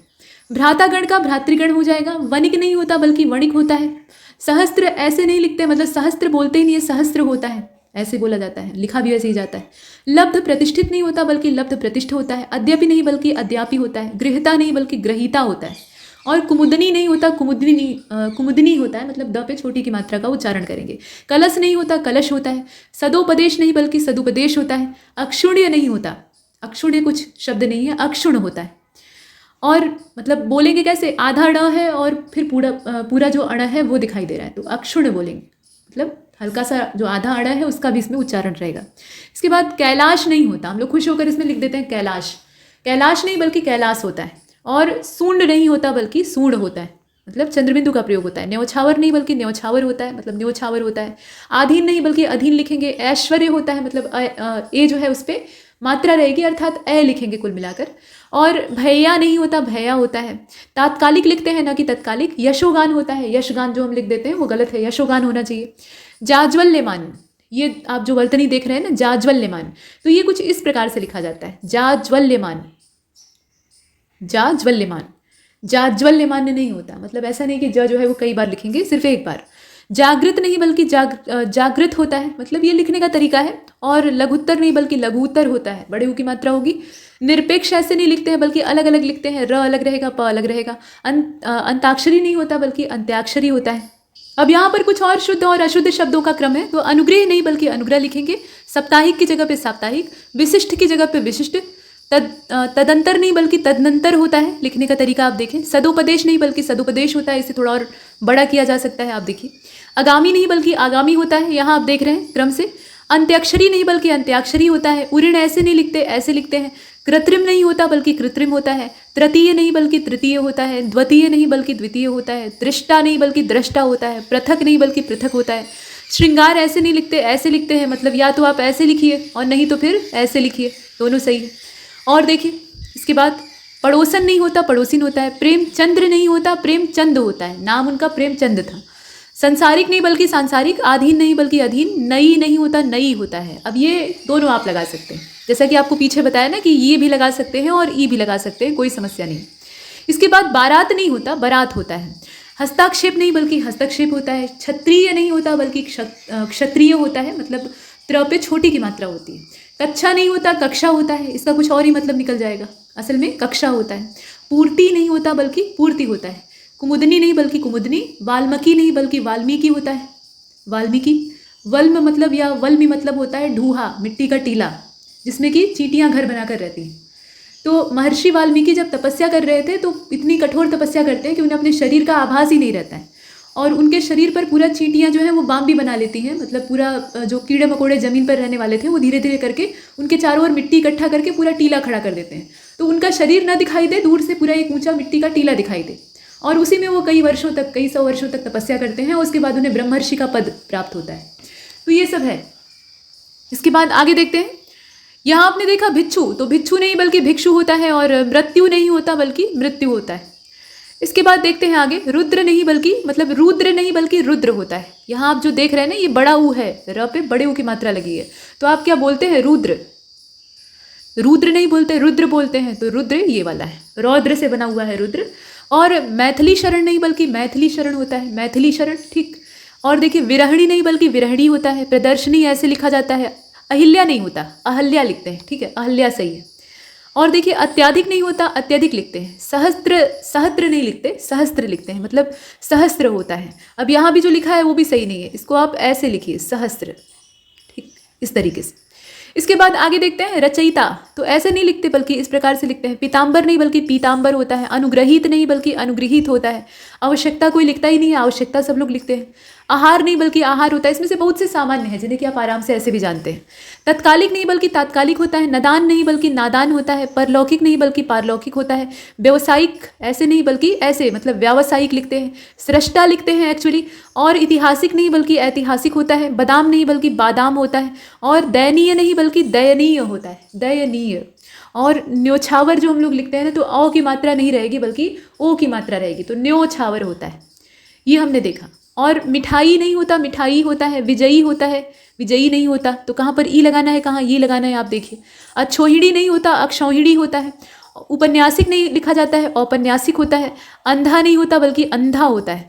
इस तरीके से भी आप लिख सकते हैं, और अनुस्वार भी लगा सकते हैं, तो भी कोई समस्या नहीं, ये भी सही। इसके बाद देखिए परिस्थित, परिस्थित नहीं होता, परिस्थिति होता है। संग्रहित नहीं बल्कि संग्रहित होता है। हानि नहीं होता बल्कि हानि होता है। गृहिणी नहीं बल्कि गृहिणी होता है, ऐसे लिखा जाता है, गृह से बनी हुई है गृहिणी। परिचित नहीं बल्कि परिचित होता है। और उधम नहीं बल्कि ऊधम होता है, जैसे कि आप यहाँ पर देख रहे हैं। इसके बाद अंधेरा नहीं होता बल्कि अंधेरा होता है, यहाँ चंद्रबिंदु का इस्तेमाल होता है। और गंवार नहीं होता बल्कि गंवार होता है। संवारना मतलब संवारना नहीं होता बल्कि ये अंग का उच्चारण है, मतलब पूरा आप अंग यानी नाक में जो घुसाकर उच्चारण होता है वैसा वाला करेंगे, तो वो काम यहाँ नहीं करना है। संवारना आप बोलते हैं ना कि संवारना, तो संवारना मतलब यहाँ पे चंद्रबिंदु का प्रयोग होना चाहिए था, तो ये हमने सही किया। इसके बाद देखिए साहित्यक, साहित्यक नहीं लिखा जाता है, साहित्यिक होता है, ऐसे लिखते हैं। और सांस्कृतिक नहीं बल्कि सांस्कृतिक होता है। नेक्स्ट, अधपतन नहीं बल्कि अधपतन होता है। और तिरस्कार नहीं बल्कि तिरस्कार होता है। पहिला नहीं लिखा जाता, पहला लिखा जाता है। सरोजनी नहीं लिखते बल्कि सरोजनी लिखते हैं, सरोजनी लिखते हैं, मतलब ज पे छोटी की मात्रा लगाते हैं। दरिद्री नहीं बल्कि दरिद्र होता है। निरीक्षण नहीं बल्कि निरीक्षण होता है। वापस नहीं बल्कि वापस होता है। दिवाली नहीं दिवाली होता है। दीपावली सबसे सही है।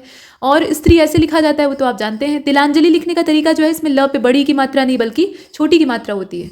और इसमें भी वही हाल है, मतलब आप देखें जो मात्राओं का अंतर है वो दिखाई दे रहा है, दोनों शब्द ऐसे ही लिखे हुए हैं। अंतर्गत को देखिए, तो अंतर्गत में आपको ये पता होना चाहिए कि इस तरह के जो शब्द होते हैं उसमें उड़नतुरा कौन से वर्ण के ऊपर लगाना है। तो अंतर्गत में त के ऊपर उड़नतुरा नहीं लगेगा, ये लगेगा कहाँ पे, ग के ऊपर। अगर आपने त के ऊपर लगाया तो वर्तनी वहीं से साफ हो जाएगी, गड़बड़ हो जाएगी। असल में ऐसे लिखा जाता है, अंतर्गत, अंतरगत, मतलब त के बाद र का उच्चारण हो रहा है, तो त पे ये नहीं लगेगा, तब ये किस पर लगेगा, अगले वाले वर्ण पे लगेगा, यानी ग पे लगेगा। अगर ये त से पहले र का उच्चारण होता तो त के ऊपर लगता था, ये ध्यान दीजिएगा। मतलब जिससे पहले उच्चारण हो रहा है उस पर नहीं लगेगा, जिसके जो उस उच्चारण के बाद आने वाला वर्ण है उसके सिर पर वो आधा जो उड़नतु है वो इस्तेमाल होगा। इसके बाद देखते हैं पुरस्कार, तो पुरस्कार होता ही नहीं है, पुरस्कार होता है। लिखने का तरीका आप जानते हैं। संग्रहित नहीं होता बल्कि संग्रहित होता है। और कवित्री तो हजारों बार आयोग पूछ चुका है, इसे आप देख ही रहे हैं। उत्तीर्ण नहीं होता है, ऐसे लिखने का तरीका नहीं होता। अब यहाँ भी वही काम कर रहा है। उत्तीर्ण मतलब क्या है, त के बाद र का उच्चारण हो रहा है। उत्तीर्ण मतलब पहले हम त बोल रहे हैं, उसके बाद र बोल रहे हैं, तो इसीलिए त पे कोई भी उड़नतुरा नहीं लगेगा, बल्कि उसके बाद वाला जो वर्ण है अड़, उसके ऊपर ये लगेगा, तो लिखेंगे उत्तीर्ण। इसके बाद और भी आगे हैं, क्रम से देखते चलते हैं। तो आयकर नहीं बल्कि आयकर होता है। अर्थ नहीं बल्कि अर्थ होता है। औद्योगिक नहीं बल्कि औद्योगिक होता है। कृत्य कृत्य नहीं बल्कि कृतकृत्य होता है। पौरुष नहीं होता बल्कि पौरुष होता है, मतलब मूर्धन्य श का इस्तेमाल होता है। आधीन नहीं बल्कि अधीन लिखते हैं, ऐसे लिखा जाता है। और अंजलि नहीं होता बल्कि अंजलि होता है। विद्युत ज्योति नहीं होता बल्कि विद्युत ज्योति होता है, मतलब ज का यहाँ पे 2 बार प्रयोग करेंगे और दोनों बार आधा ज इस्तेमाल करेंगे, बाकी तो आप विधु और ज्योति लिखना जानते हैं। अच्छा, दुख नहीं लिखते हैं बल्कि दुख लिखते हैं, मतलब ये 2 ठे जो विसर्ग है वो यहाँ इस्तेमाल होता है। इसके बाद आगे चलते हैं। यहाँ देखिए निस्वार्थ में भी वही हाल चाल है, यहाँ भी आपको विसर्ग का इस्तेमाल करना पड़ेगा। अनुचित नहीं होता बल्कि अनुचित होता है, ये लिखने का तरीका आप देखिए। विशेषतयः नहीं बल्कि विशेषतया होता है। और हाँ, यहाँ पे विसर्ग का इस्तेमाल नहीं होगा, ठीक। विशेषतया अगर आपने लिख दिया मतलब यह पे आ की मात्रा लगा दी तो उसके बाद विसर्ग की आवश्यकता नहीं है। प्रातःकाल नहीं बल्कि प्रातःकाल आप लिखेंगे। आवो नहीं लिखेंगे, आओ लिखेंगे। और खावेंगे नहीं होता है बल्कि खाएंगे होगा। नदियों नहीं होता, नदियों होता है। पियो नहीं बल्कि पियो होता है। सन्यासी ऐसे नहीं लिखा जाता बल्कि ऐसे लिखा जाता है। और ब्रज नहीं लिखा जाता, ब्रज लिखा जाता है। ये क्रम से चल रहा है। पर्याप्त नहीं बल्कि पर्याप्त होता है। प्रगति नहीं बल्कि प्रगति होता है। आश्रित नहीं बल्कि आश्रित होता है। और अग्नि नहीं लिखा जाता बल्कि अग्नि लिखा जाता है। अतिथि नहीं बल्कि अतिथि होता है। मतलब लिखने का तरीका आप देखिए, दोनों पे छोटी की मात्रा रहे। उन्होंने नहीं होता, उन्होंने होता है। कालिदास होता है। प्रतिद्वंद्व होता है। मतलब द्वंद्व जो आप लिखते हैं तो उसमें दोनों द के साथ व का समावेश रहता है, कुछ इस प्रकार से, ठीक। मतलब ऐसा नहीं है कि लास्ट वाले में सिर्फ द लिखते हैं, वह नहीं लिखते हैं, दोनों में लिखना पड़ता है। तो प्रतिद्वंद्व होता है। और जागृत नहीं बल्कि जागृत होता है। जागृत नहीं होता, जागृत होता है। श्रीमती नहीं बल्कि श्रीमती होता है। और लघुत्तर नहीं होता बल्कि लघुत्तर होता है। षष्ठी नहीं बल्कि षष्ठी होता है। बड़ी की मात्रा लगेगी। अब यहाँ शब्द निर्माण संबंधी कुछ और अशुद्धियाँ दे रखी हैं, जैसे कि अज्ञानता। तो अज्ञानता कोई शब्द ही नहीं है, अज्ञान शब्द है, ठीक। अज्ञान मूल शब्द है। और उत्कर्षता नहीं होता बल्कि उत्कर्ष होता है। औदार्यता नहीं बल्कि औदार्य होता है। गौरवता कोई शब्द नहीं है, गौरव होता है। दारिद्रता नहीं होता, दारिद्र्य होता है। और महानता नहीं बल्कि महत्ता होता है। ध्यान दीजिएगा, कभी कभी लोग कंफ्यूज हो जाते हैं इसमें भी। धैर्यता नहीं बल्कि धैर्य होता है। पौरुष तत्व नहीं बल्कि पुरुष तत्व होता है। और अगर पौरुषत्व लिखना है तो सिर्फ पौरुष लिखिए, वो ज़्यादा सही है। आवश्यकीय नहीं बल्कि आवश्यक है। प्रफुल्लित होता ही नहीं है, प्रफुल्ल होता है। दरिद्री नहीं बल्कि दरिद्र होता है। पूजनीय नहीं होता, पूज्यनीय नहीं होता बल्कि पूजनीय होता है। या तो आप पूजनीय लिखिए, मतलब ज भी पूरा लिखिए, और नहीं तो अगर आधा ज लगाने की इच्छा है तो फिर पूज्य लिखिए, वो चलेगा। माननीय नहीं होता बल्कि माननीय होता है। सैन्य समूह नहीं लिखते हैं बल्कि सेना लिखते हैं। क्यों ऐसा करते हैं? क्योंकि सेना खुद ही समूह होता है। सेना यानी लड़ने वाले जो योद्धा हैं उनकी एक टुकड़ी या उनका एक जत्था। इसके बाद देखिए ज्येष्ठतम नहीं होता बल्कि ज्येष्ठ होता है, क्योंकि इसमें जो सर्वोत्तम का आभास है वो पहले से ही हो रहा है। श्रेष्ठ का मतलब खुद ही सर्वोत्तम है, तो श्रेष्ठतम लिखने की क्या आवश्यकता है? तो आप या तो सर्वश्रेष्ठ लिख दीजिए और नहीं तो सिर्फ श्रेष्ठ लिखिए, तो भी वही बात। वैरता नहीं बल्कि वैर होता है। आलस्यता नहीं बल्कि आलस्य होता है। लावण्यता नहीं बल्कि लावण्य होता है। बहुल्यता नहीं बल्कि बहुलता या बाहुल्य, बाहुल्य सबसे बेहतर है। भीरुताई नहीं होता, भीरुता होता है। निर्दोषी नहीं बल्कि निर्दोष होता है। शहरीय नहीं बल्कि शहरी होता है। निराशपूर्ण नहीं निराशापूर्ण लिखा जाता है। पारिवारिक नहीं बल्कि पारिवारिक लिखते हैं। सुबोधपूर्ण नहीं बल्कि सिर्फ और सिर्फ सुबोध लिखते हैं। और विदेशिक नहीं होता बल्कि वैदेशिक होता है। अभिशापित नहीं बल्कि अभिशप्त लिखते हैं। और व्याप्ति नहीं बल्कि व्याप्त लिखते हैं। व्याप्ति नहीं लिखते हैं बल्कि व्याप्त लिखते हैं। सौंदर्यत्व नहीं होता बल्कि सौंदर्य होता है।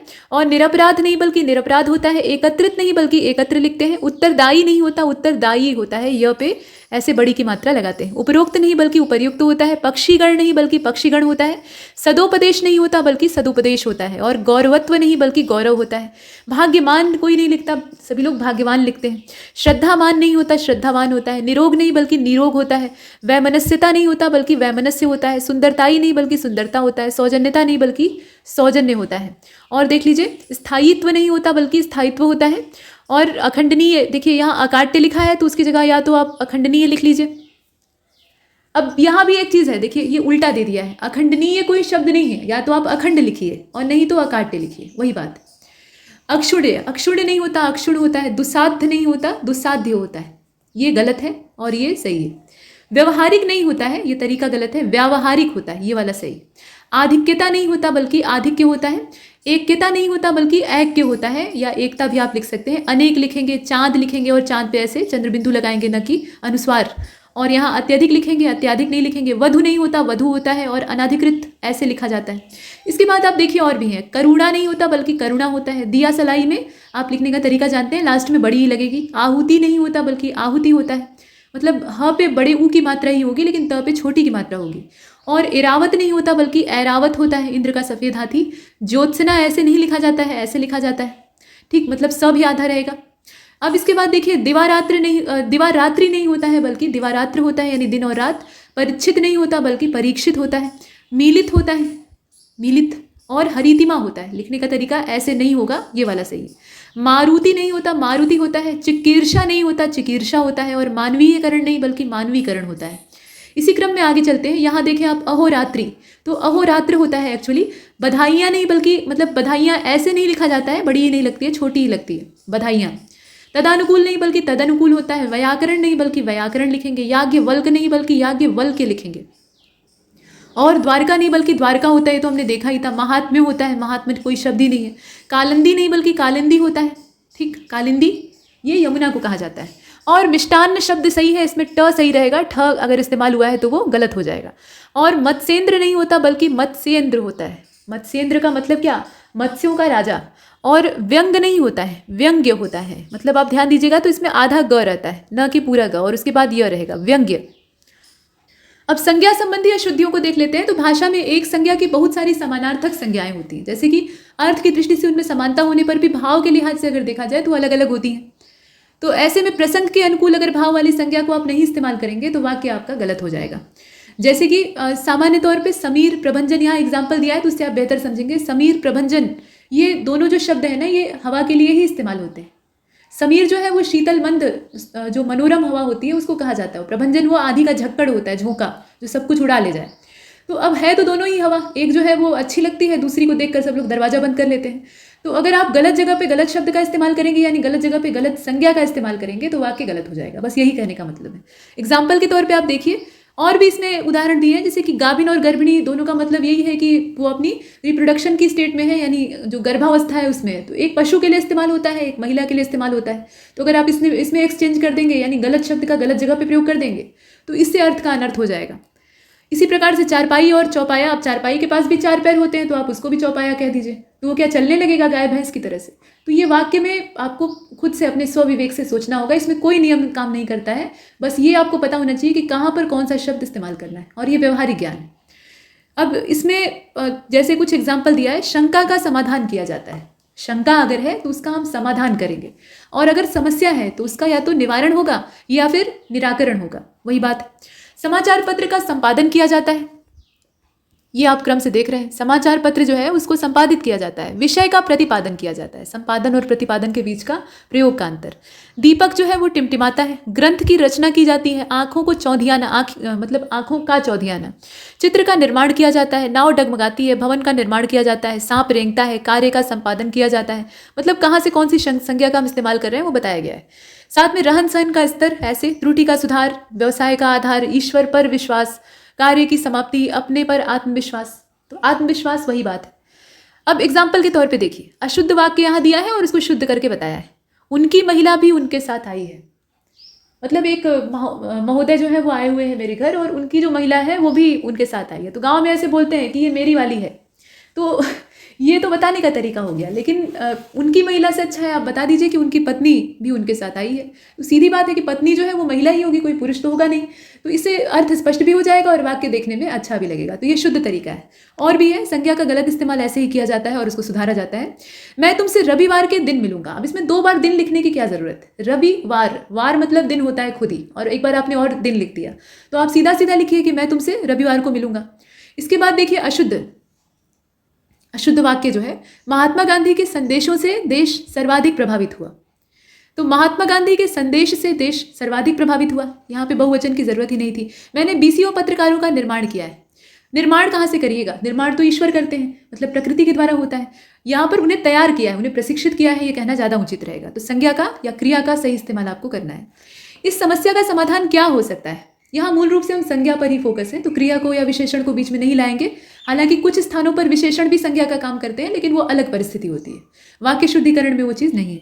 तो इस समस्या का समाधान क्या हो सकता है?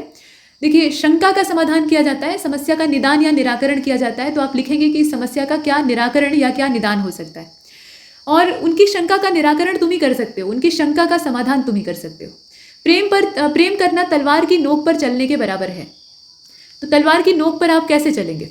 संभव है? तलवार की धार पर चलने के बराबर है। नोक की जगह धार का इस्तेमाल होगा। कल से अखबार छपने की व्यवस्था का प्रबंध कर दें, तो कल से अखबार छपने की व्यवस्था कर दें।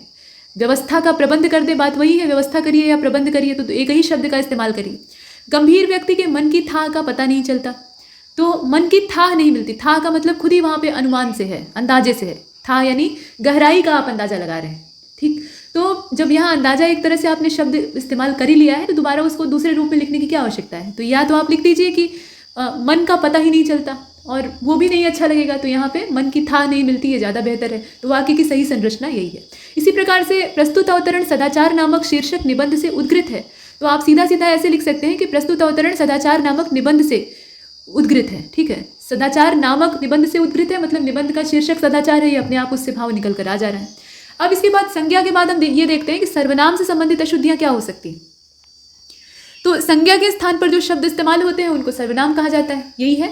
तो ऐसे में सर्वनाम कहाँ पे कौन सा इस्तेमाल करना है, जैसे कि यहाँ एग्जाम्पल के तौर पे दिया हुआ है कि संध्या ने उसे पकड़कर शालू की पीठ पर 4 घूंसे जमाए, मतलब पकड़ा किसी और को और मारा शालू को, इससे यही अर्थ निकल रहा है। लेकिन असल बात क्या है कि शालू को पकड़कर कहाँ पर सर्वनाम आपको इस्तेमाल करना है, कहाँ पर संज्ञा इस्तेमाल करनी है, ये वाक्य में आपको पता होना चाहिए, और ये चीज़ अभ्यास से आती है। तो यहाँ आप वाक्य को देखकर समझिए, संध्या ने उसे यानी सर्वनाम इस्तेमाल किया गया, गलत जगह पे इस्तेमाल किया गया, इसीलिए वाक्य का अर्थ का अनर्थ हो गया।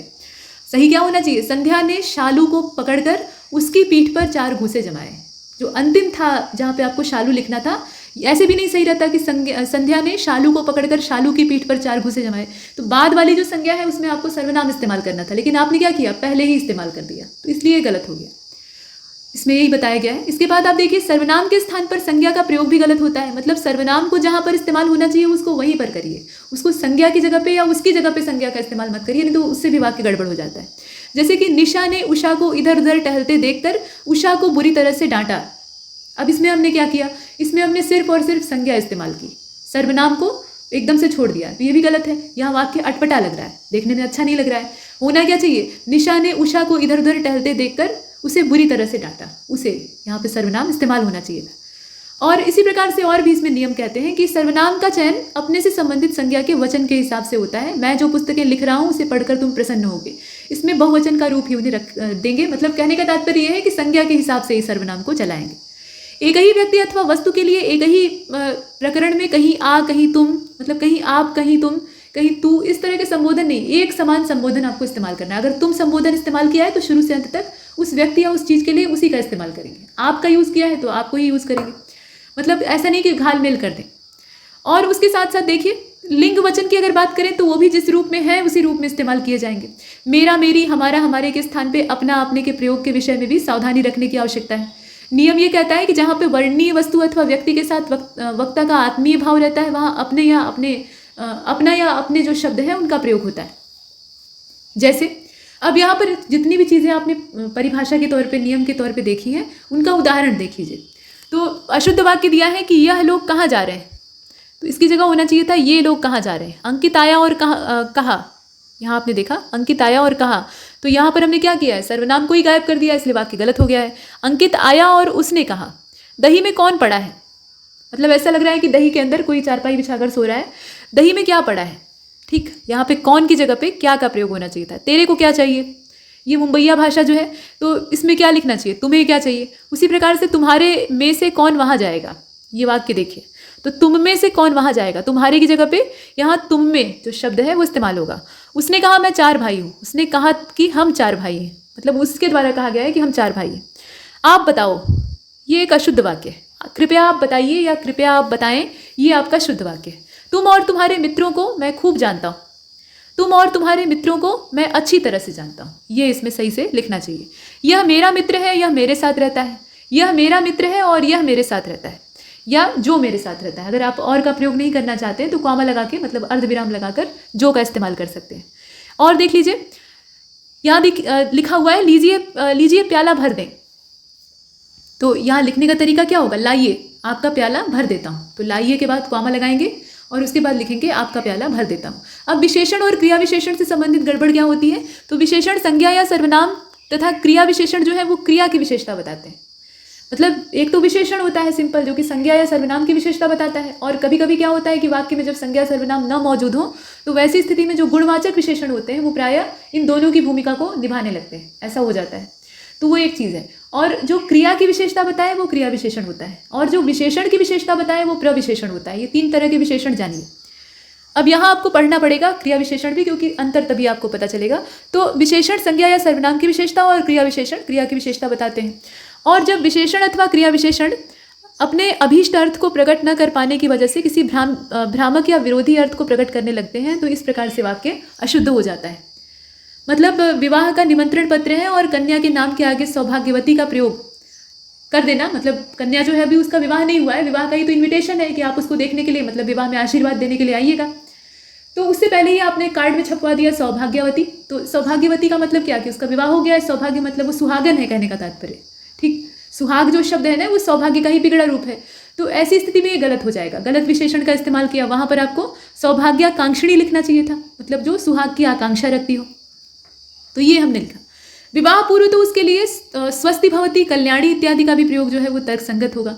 इसी प्रकार से आप पठित घराने में उत्पन्न हुए हैं, पठित का प्रयोग यहाँ अशुद्ध है, क्योंकि पठित का मतलब होता है पढ़ा हुआ। शिक्षित वहाँ लिखना ज़्यादा सही है, मतलब पढ़े लिखे।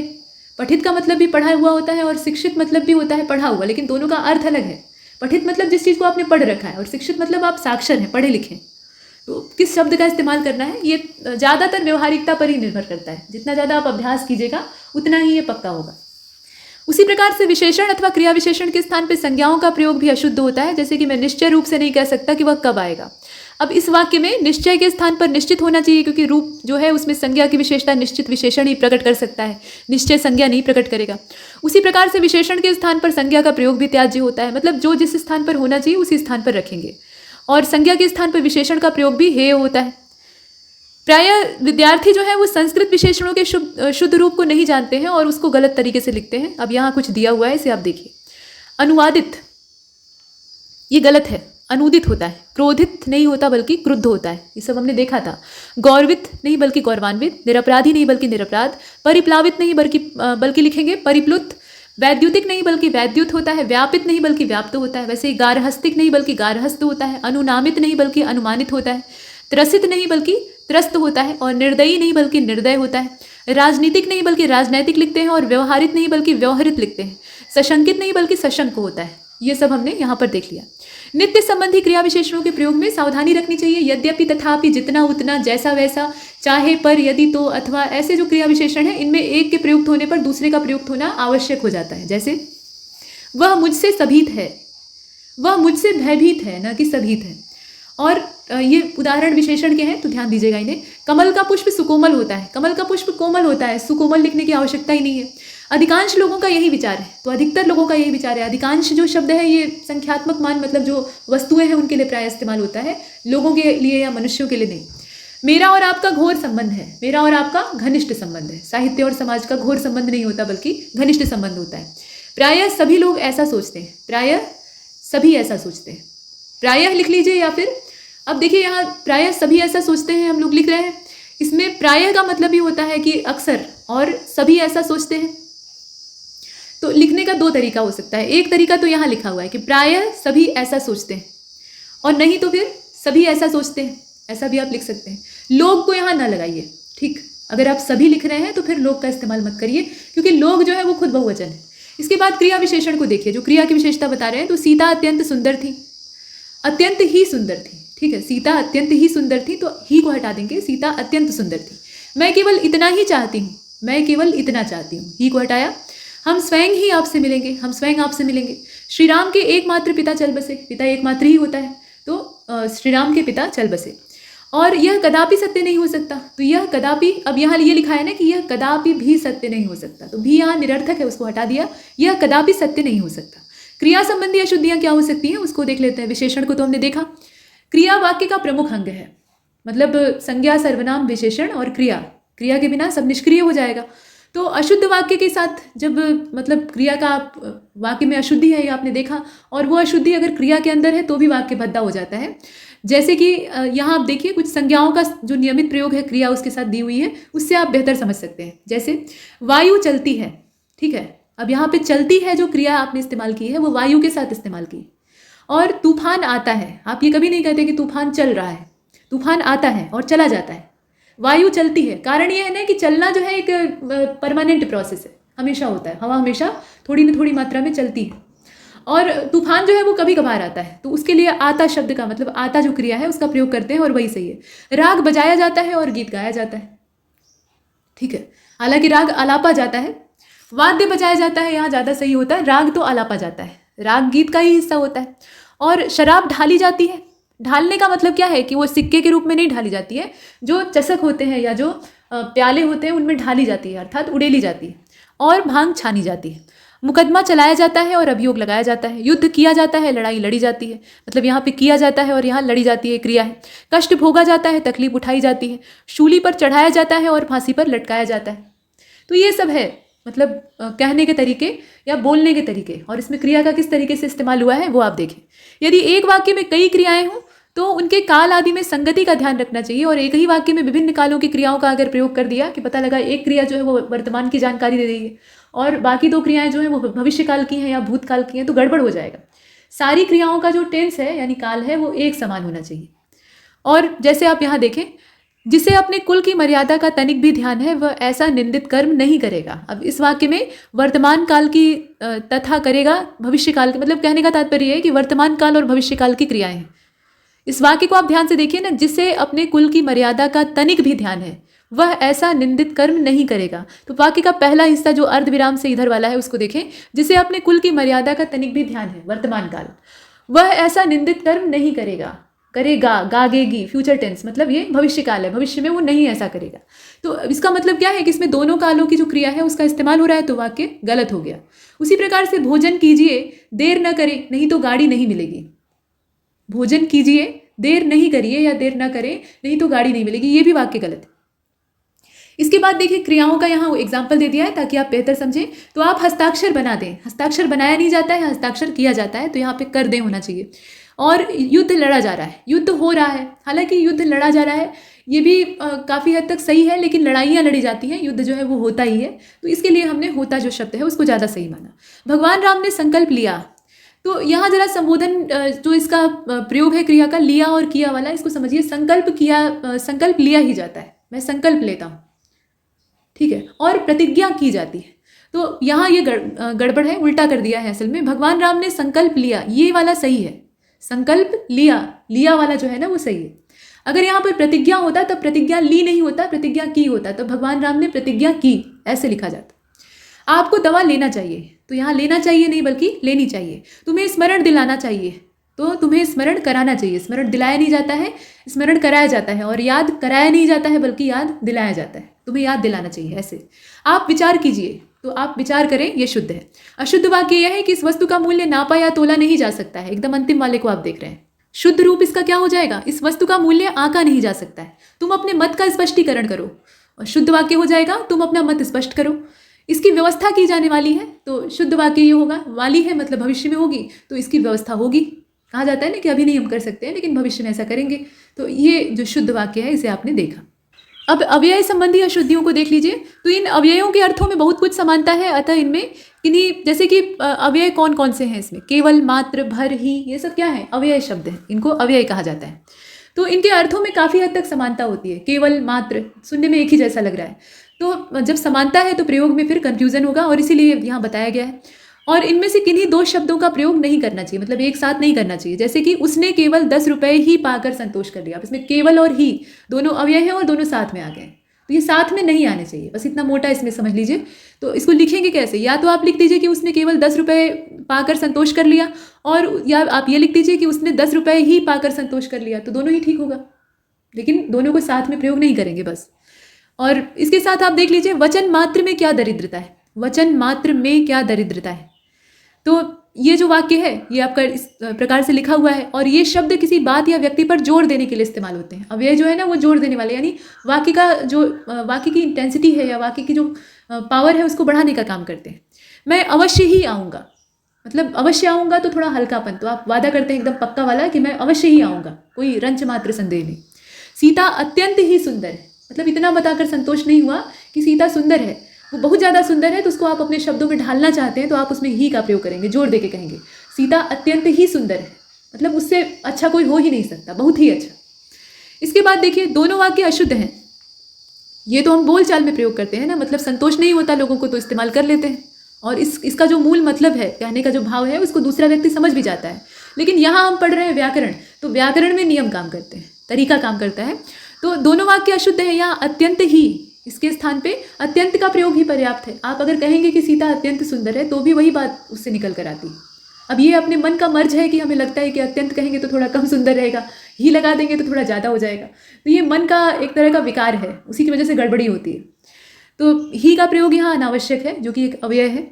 उसी प्रकार से ही और इसी का जो अंतर्भाव है, वाक्य अशुद्ध हो गया है। मतलब ये दोनों ही वाक्य गलत है, ये तो आप वैसे भी जान रहे हैं। मैं अवश्य ही आऊँगा, इसकी जगह आप लिख सकते हैं मैं अवश्य आऊँगा, बात वही है, लेकिन आपने नहीं लिखा, तो ये तरीका गलत है। अब भी का प्रयोग कैसे करेंगे? तो किसी, कोई, कहीं, कभी, जभी, सभी, सभी से पहले भी का प्रयोग जो है ये अर्थ में सम्मिलित होता है। तो देखिए कैसे, तुम कभी भी जाओ मैं तुम्हें पुस्तक दे दूंगा। अब इसमें कभी का प्रयोग जो है वो शुद्ध है, लेकिन जितना भी, कितना भी, इस स्थान पे चाहे जितना चाहे कितना, इसका प्रयोग अगर आप करते हैं तो वो भी ठीक माना जाएगा। अच्छा, अब यहाँ पे संधि संबंधी एक चीज़ और उदाहरण यहाँ दी हुई है, इसको समझिएगा। मैं बिल्कुल नहीं जानता था कि वह कहाँ गया, ऐसे वाक्य होना चाहिए था, लेकिन लिखा कैसे है? मैं बिल्कुल भी नहीं जानता था कि वह कहाँ गया, या मैं बिल्कुल भी नहीं जानता कि वह कहाँ गया। तो इसमें भी का प्रयोग अनावश्यक है, यहाँ से आपको भी को हटा देना है। तो ऐसा नहीं है कि भी जहाँ दिखे वहाँ से उसको हटाना है, पहले ये देख लीजिए कि वहाँ पर वो काम का है अथवा नहीं। अब संधि संबंधी अशुद्धियाँ क्या है उसको भी देख लेते हैं। तो अत्याधिक नहीं बल्कि अत्यधिक होता है, और इन सबको हमने शुरुआत में देखा है, बस यहाँ पे वर्गीकृत करके दिखाया गया है कि ये वाली जो है ये विशेषण संबंधी है, ये वाली संधि संबंधी है। अब संधि में होता ही है, जैसे मान लीजिए दीर्घ संधि है, सबसे सरल उदाहरण दिया जाए तो उसमें अ और अ जुड़कर आ होते हैं, तो अति धन अधिक, वैसे ही ई और जो अ है वो भी जुड़कर आ का उच्चारण होता है ना। तो छोटी ई और अ की बात हो रही है। तो यहाँ आपने देखा अत्यधिक जो है उसको अगर आप संधि विग्रह कीजिएगा तो अति धन अधिक, यही इसका संधि विग्रह होगा। अति में लास्ट में क्या है? छोटी ई है, और अधिक में जो पहला वर्ण है वो अ है, तो छोटी ई और अ का मेल हुआ तो आ बन गया, तो बन गया अत्याधिक। लेकिन वो काम यहाँ पर नहीं होगा क्योंकि यहाँ दीर्घ संधि का नियम नहीं लग रहा है, यहाँ पर लगेगा सामान्य। तो इसमें आप देखें कि अत्यधिक। उसी प्रकार से अनाधिकार नहीं बल्कि अनधिकार होता है। संधि के नियमों का सही प्रयोग करना है, ये नहीं कि जहाँ पर जो संधि इस्तेमाल नहीं करनी है वहाँ पर वो लगा दी, दीर्घ संधि के नियम का इस्तेमाल कर दिया। जहाँ विसर्ग लगना चाहिए था वहाँ आपने कुछ और लगा दिया, व्यंजन संधि कहीं घुसा दी। तो सही संधि के नियम का प्रयोग। अब इसमें देखें, उपरोक्त उपर्युक्त होता है, तदोपरांत नहीं बल्कि तदुपरांत होता है, सदुपदेश नहीं बल्कि सदुपदेश होता है, जगत बंधु नहीं बल्कि जगत बंधु होता है, रीत्यानुसार नहीं बल्कि रीत्यानुसार होता है, संवाद नहीं होता बल्कि संवाद होता है, दुरावस्था नहीं बल्कि दुरावस्था होता है, प्रियमवदा नहीं बल्कि प्रियमवदा होता है, उच्छ्वास नहीं बल्कि उच्छ्वास होता है। उज्ज्वल ऐसे नहीं लिखते हैं, आधा ज रहेगा दोनों बार, ठीक है, उज्ज्वल। और जगत गुरु नहीं होता बल्कि जगत गुरु होता है, मतलब द के नीचे ऐसे हलंत रहेगा। व्यंजन संबंधी अशुद्धियों को देखिएगा तो अशुद्ध इसमें लिखा हुआ है, जैसे सीधा साधा, कहते हैं कि वो मनुष्य बड़ा सीधा साधा है, लेकिन सीधा साधा नहीं होता बल्कि सीधा सीधा सादा होता है, सीधा सादा। और आशीर्वाद नहीं होता बल्कि, मतलब लिखने का तरीका इसमें उड़नतुरा का फिर सिर्फ फर्क है। तो आशीर्वाद आप पढ़ते हैं ना, तो आशीर्वाद मतलब श के बाद र का उच्चारण हो रहा है, तो श के ऊपर उड़नतुरा नहीं लगेगा बल्कि उसके बाद वाले वर्ण पे लगेगा, तो ये लगेगा व पे, तो इसलिए इस प्रकार से लिखा जाएगा। उसी प्रकार से कारण न नहीं बल्कि अड़ होगा, गौड़ ऐसे नहीं बल्कि इस प्रकार से, मतलब ये वाला अड़ इस्तेमाल होगा। पुण्य नहीं होता पुण्य होता है, प्राण नहीं होता प्राण होता है, बेड़ी नहीं बल्कि वेड़ी होता है, हालांकि ये भी ठीक है, एक जगह पे पैर में जो पहनाई जाती है जंजीरें, बेड़ी कहा जाता है। और रमन नहीं बल्कि रमण होता है, रसायन नहीं होता बल्कि रसायन होता है। अब ये नहीं कि हर जगह न हटा के अड़ा लगा देंगे, कुछ जगहों पर न ही होता है, ठीक। और सीढ़ियाँ नहीं होता बल्कि सीढ़ियाँ होता है, ढक्कन वाला ढ यहाँ इस्तेमाल करेंगे। और घबराना नहीं बल्कि घबराना होता है। तो ये व्यंजन संबंधी अशुद्धियाँ हैं, व्यंजन में दोष। समाज संबंधी अशुद्धियों को देख लेते हैं तो उन्नतशील नहीं बल्कि उन्नतिशील होता है, कृतघ्नि नहीं बल्कि कृतघ्न होता है, पिता भक्ति नहीं बल्कि पितृभक्ति होता है, निर्गुणी नहीं बल्कि निर्गुण होता है, भ्रातागण नहीं बल्कि भ्रातृगण होता है, और हस्तीयूथ नहीं होता बल्कि हस्तीयूथ होता है, यानी हाथियों का झुंड। और दृढ़व्रति नहीं बल्कि दृढ़व्रत होता है, ऐसे ही सत्यव्रत होता है न कि सत्यव्रति। निरपराध सही है, निर्दोष सही है, निर्दोषी निरपराधी ये सब गलत है, ये दोनों गलत है। यथाविध नहीं बल्कि यथाविधि होता है। राजनीतिक और राजनैतिक दोनों अपनी अपनी जगह सही है, एक तो दल विशेष या समूह को दर्शाता है, दूसरा आइडियोलॉजी यानी विचारधारा को दर्शाता है। लेकिन यहाँ अगर वर्तनी के लिहाज से हम देखें और वहाँ विकल्प में परीक्षा में मान लीजिए कि आ जाता है, तो आप राजनैतिक को चुनिएगा न कि राजनीतिक को, ठीक। वैसे अगर देखा जाए व्यवहारिक जो तौर तरीके हैं तो दोनों ही अपनी अपनी जगह ठीक। इसके बाद गुणीगण नहीं होता गुणीगण होता है, मतलब अण पे छोटी की मात्रा होगी। महाराजा नहीं बल्कि महाराज होता है। और देख लेते हैं, अब यहाँ पर विभिन्न परीक्षाओं में पूछे गए जो अशुद्ध वाक्य हैं वो दे रखे हैं और उनका जो शुद्धिकरण है वो भी किया गया। इससे आपको काफ़ी सहायता मिलेगी और ये कई परीक्षाओं से यहाँ पर मिक्स करके जो महत्वपूर्ण है सिर्फ उतने ही यहाँ पर दिए गए। तो मुझे भारी दुख हुआ, मुझे बहुत दुख हुआ, भारी दुख हुआ वो नहीं। पति पत्नी आई हैं, पति पत्नी आए हैं, मैंने कपड़े पहनने हैं, ये गलत है। सही तरीका क्या है? मुझे कपड़े पहनने। आप आओ वाक्य गलत है, आप आइए सही है। सूर्य पूर्व पर उगता है, सूर्य पूर्व में उगता है, पर की जगह पे में यानी कारक चिन्ह का यहाँ गलत प्रयोग किया गया। मैंने करा हुआ है, कह देते हैं ना मैंने करा हुआ है, मैंने लक्ष्मीकांत करा हुआ है, मैंने स्पेक्ट्रम करा हुआ है। तो यहाँ जो करा हुआ है उसकी जगह पे किया हुआ है ये लिखा होना चाहिए, मतलब मैंने किया है। वह लोग माफ कीजिएगा, यह लोग कहाँ रहते हैं, तो ये लोग कहाँ रहते हैं, ये सही तरीका है। मेरे को बुलाया है, मुझे बुलाया है। नीचे को मत देखो, नीचे मत देखो। वह घोड़े में सवार था, वह घोड़े पर सवार था, ये सही। वह कुर्सी में बैठा है, गलत है। सही क्या है, वह कुर्सी पर बैठा है। और देखिए, उन्होंने हाथ जोड़ा। एक हाथ से हाथ कैसे जोड़ेंगे, तो ये तो एक वचन हो गया, दो हाथ हैं, दोनों को जब मिलाएंगे तभी तो जुड़ेगा, तो इसलिए उन्होंने हाथ जोड़े। घी बहुत अच्छी नहीं है, घी पुल्लिंग होता है, मतलब यहाँ लिंग संबंधी अशुद्धि है, तो घी बहुत अच्छा नहीं। मैंने बोला, गलत है। सही क्या है, मैं बोला। मैंने जाना है, गलत है। मुझे जाना है, सही है। हम पढ़े थे, गलत है। हमने पढ़ा था, सही है। मेरे राम जलावे राम, तो राम क्यों जलाएंगे, मारे राम जलावे राम होगा, मतलब मारने वाले भी भगवान हैं और जिलाने वाले, जीवन देने वाले भी वही हैं, तो मारे राम जिलावे राम, ये वाला सही है। चोर चोर मौसेरे भाई, ये सही है ना, मौसेरे भाई। यहाँ क्या लिखा है, ममेरे भाई। तो हालांकि ऐसा नहीं है कि ममेरे भाई जो है उनमें पट्टी नहीं है, लेकिन यहाँ जो कहावत है वो मौसेरे भाइयों में ही प्रचलित है, तो इसलिए मौसेरे का ही इस्तेमाल करेंगे जो प्रचलन में। इसके बाद यह लोग क्या करा, ये लोग क्या कर रहे हैं, ये सही है। मैंने झूठ बोला, मैं झूठ बोला, ये सही है। मैं मेरा काम करूँगा, मैं अपना काम करूँगा, ये वाला आपका सही है। उन्होंने हाथ जोड़ा, उन्होंने हाथ जोड़े। राम रोटी खाया, राम ने रोटी खाई। मास्टरनी कहाँ गई है, तो मास्टरनी जो है वो आदर सूचक है, मतलब आदर योग्य है, तो इसलिए मास्टरनी कहाँ गई हैं। स्वस्ति श्री, यहाँ देखिए पिताजी को जब पत्र लिखा है तो उसमें संबोधन दिया है, स्वस्ति श्री पिताजी, पूज्य श्री पिताजी। और मेरा प्राण संकट में है, मेरे प्राण संकट में। आपका भविष्य उज्जवल हो, अब यहाँ पर आपका भविष्य उज्जवल हो, ठीक है, ये कामना की गई है, असल में है जो है ये शब्द, मतलब यहाँ लिखने की आवश्यकता नहीं है, हो का भी आप प्रयोग कर सकते हैं। असल समस्या इसमें क्या है, उज्जवल की वर्तनी में है, ये वर्तनी दोष है, आधा ज दोनों में रहेगा, बस इतना ही इसमें संशोधन की जरूरत है। वह बालक जन्मते ही मर गई, वह बालक जन्मते ही मर गया, या फिर ऐसे हो सकता है कि वह बालक को जन्म देते ही मर गई, तो उसकी माता के मरने की यहाँ पे पुष्टि होगी, और नहीं तो बालक को मारना है तो फिर ऐसे लिखिए।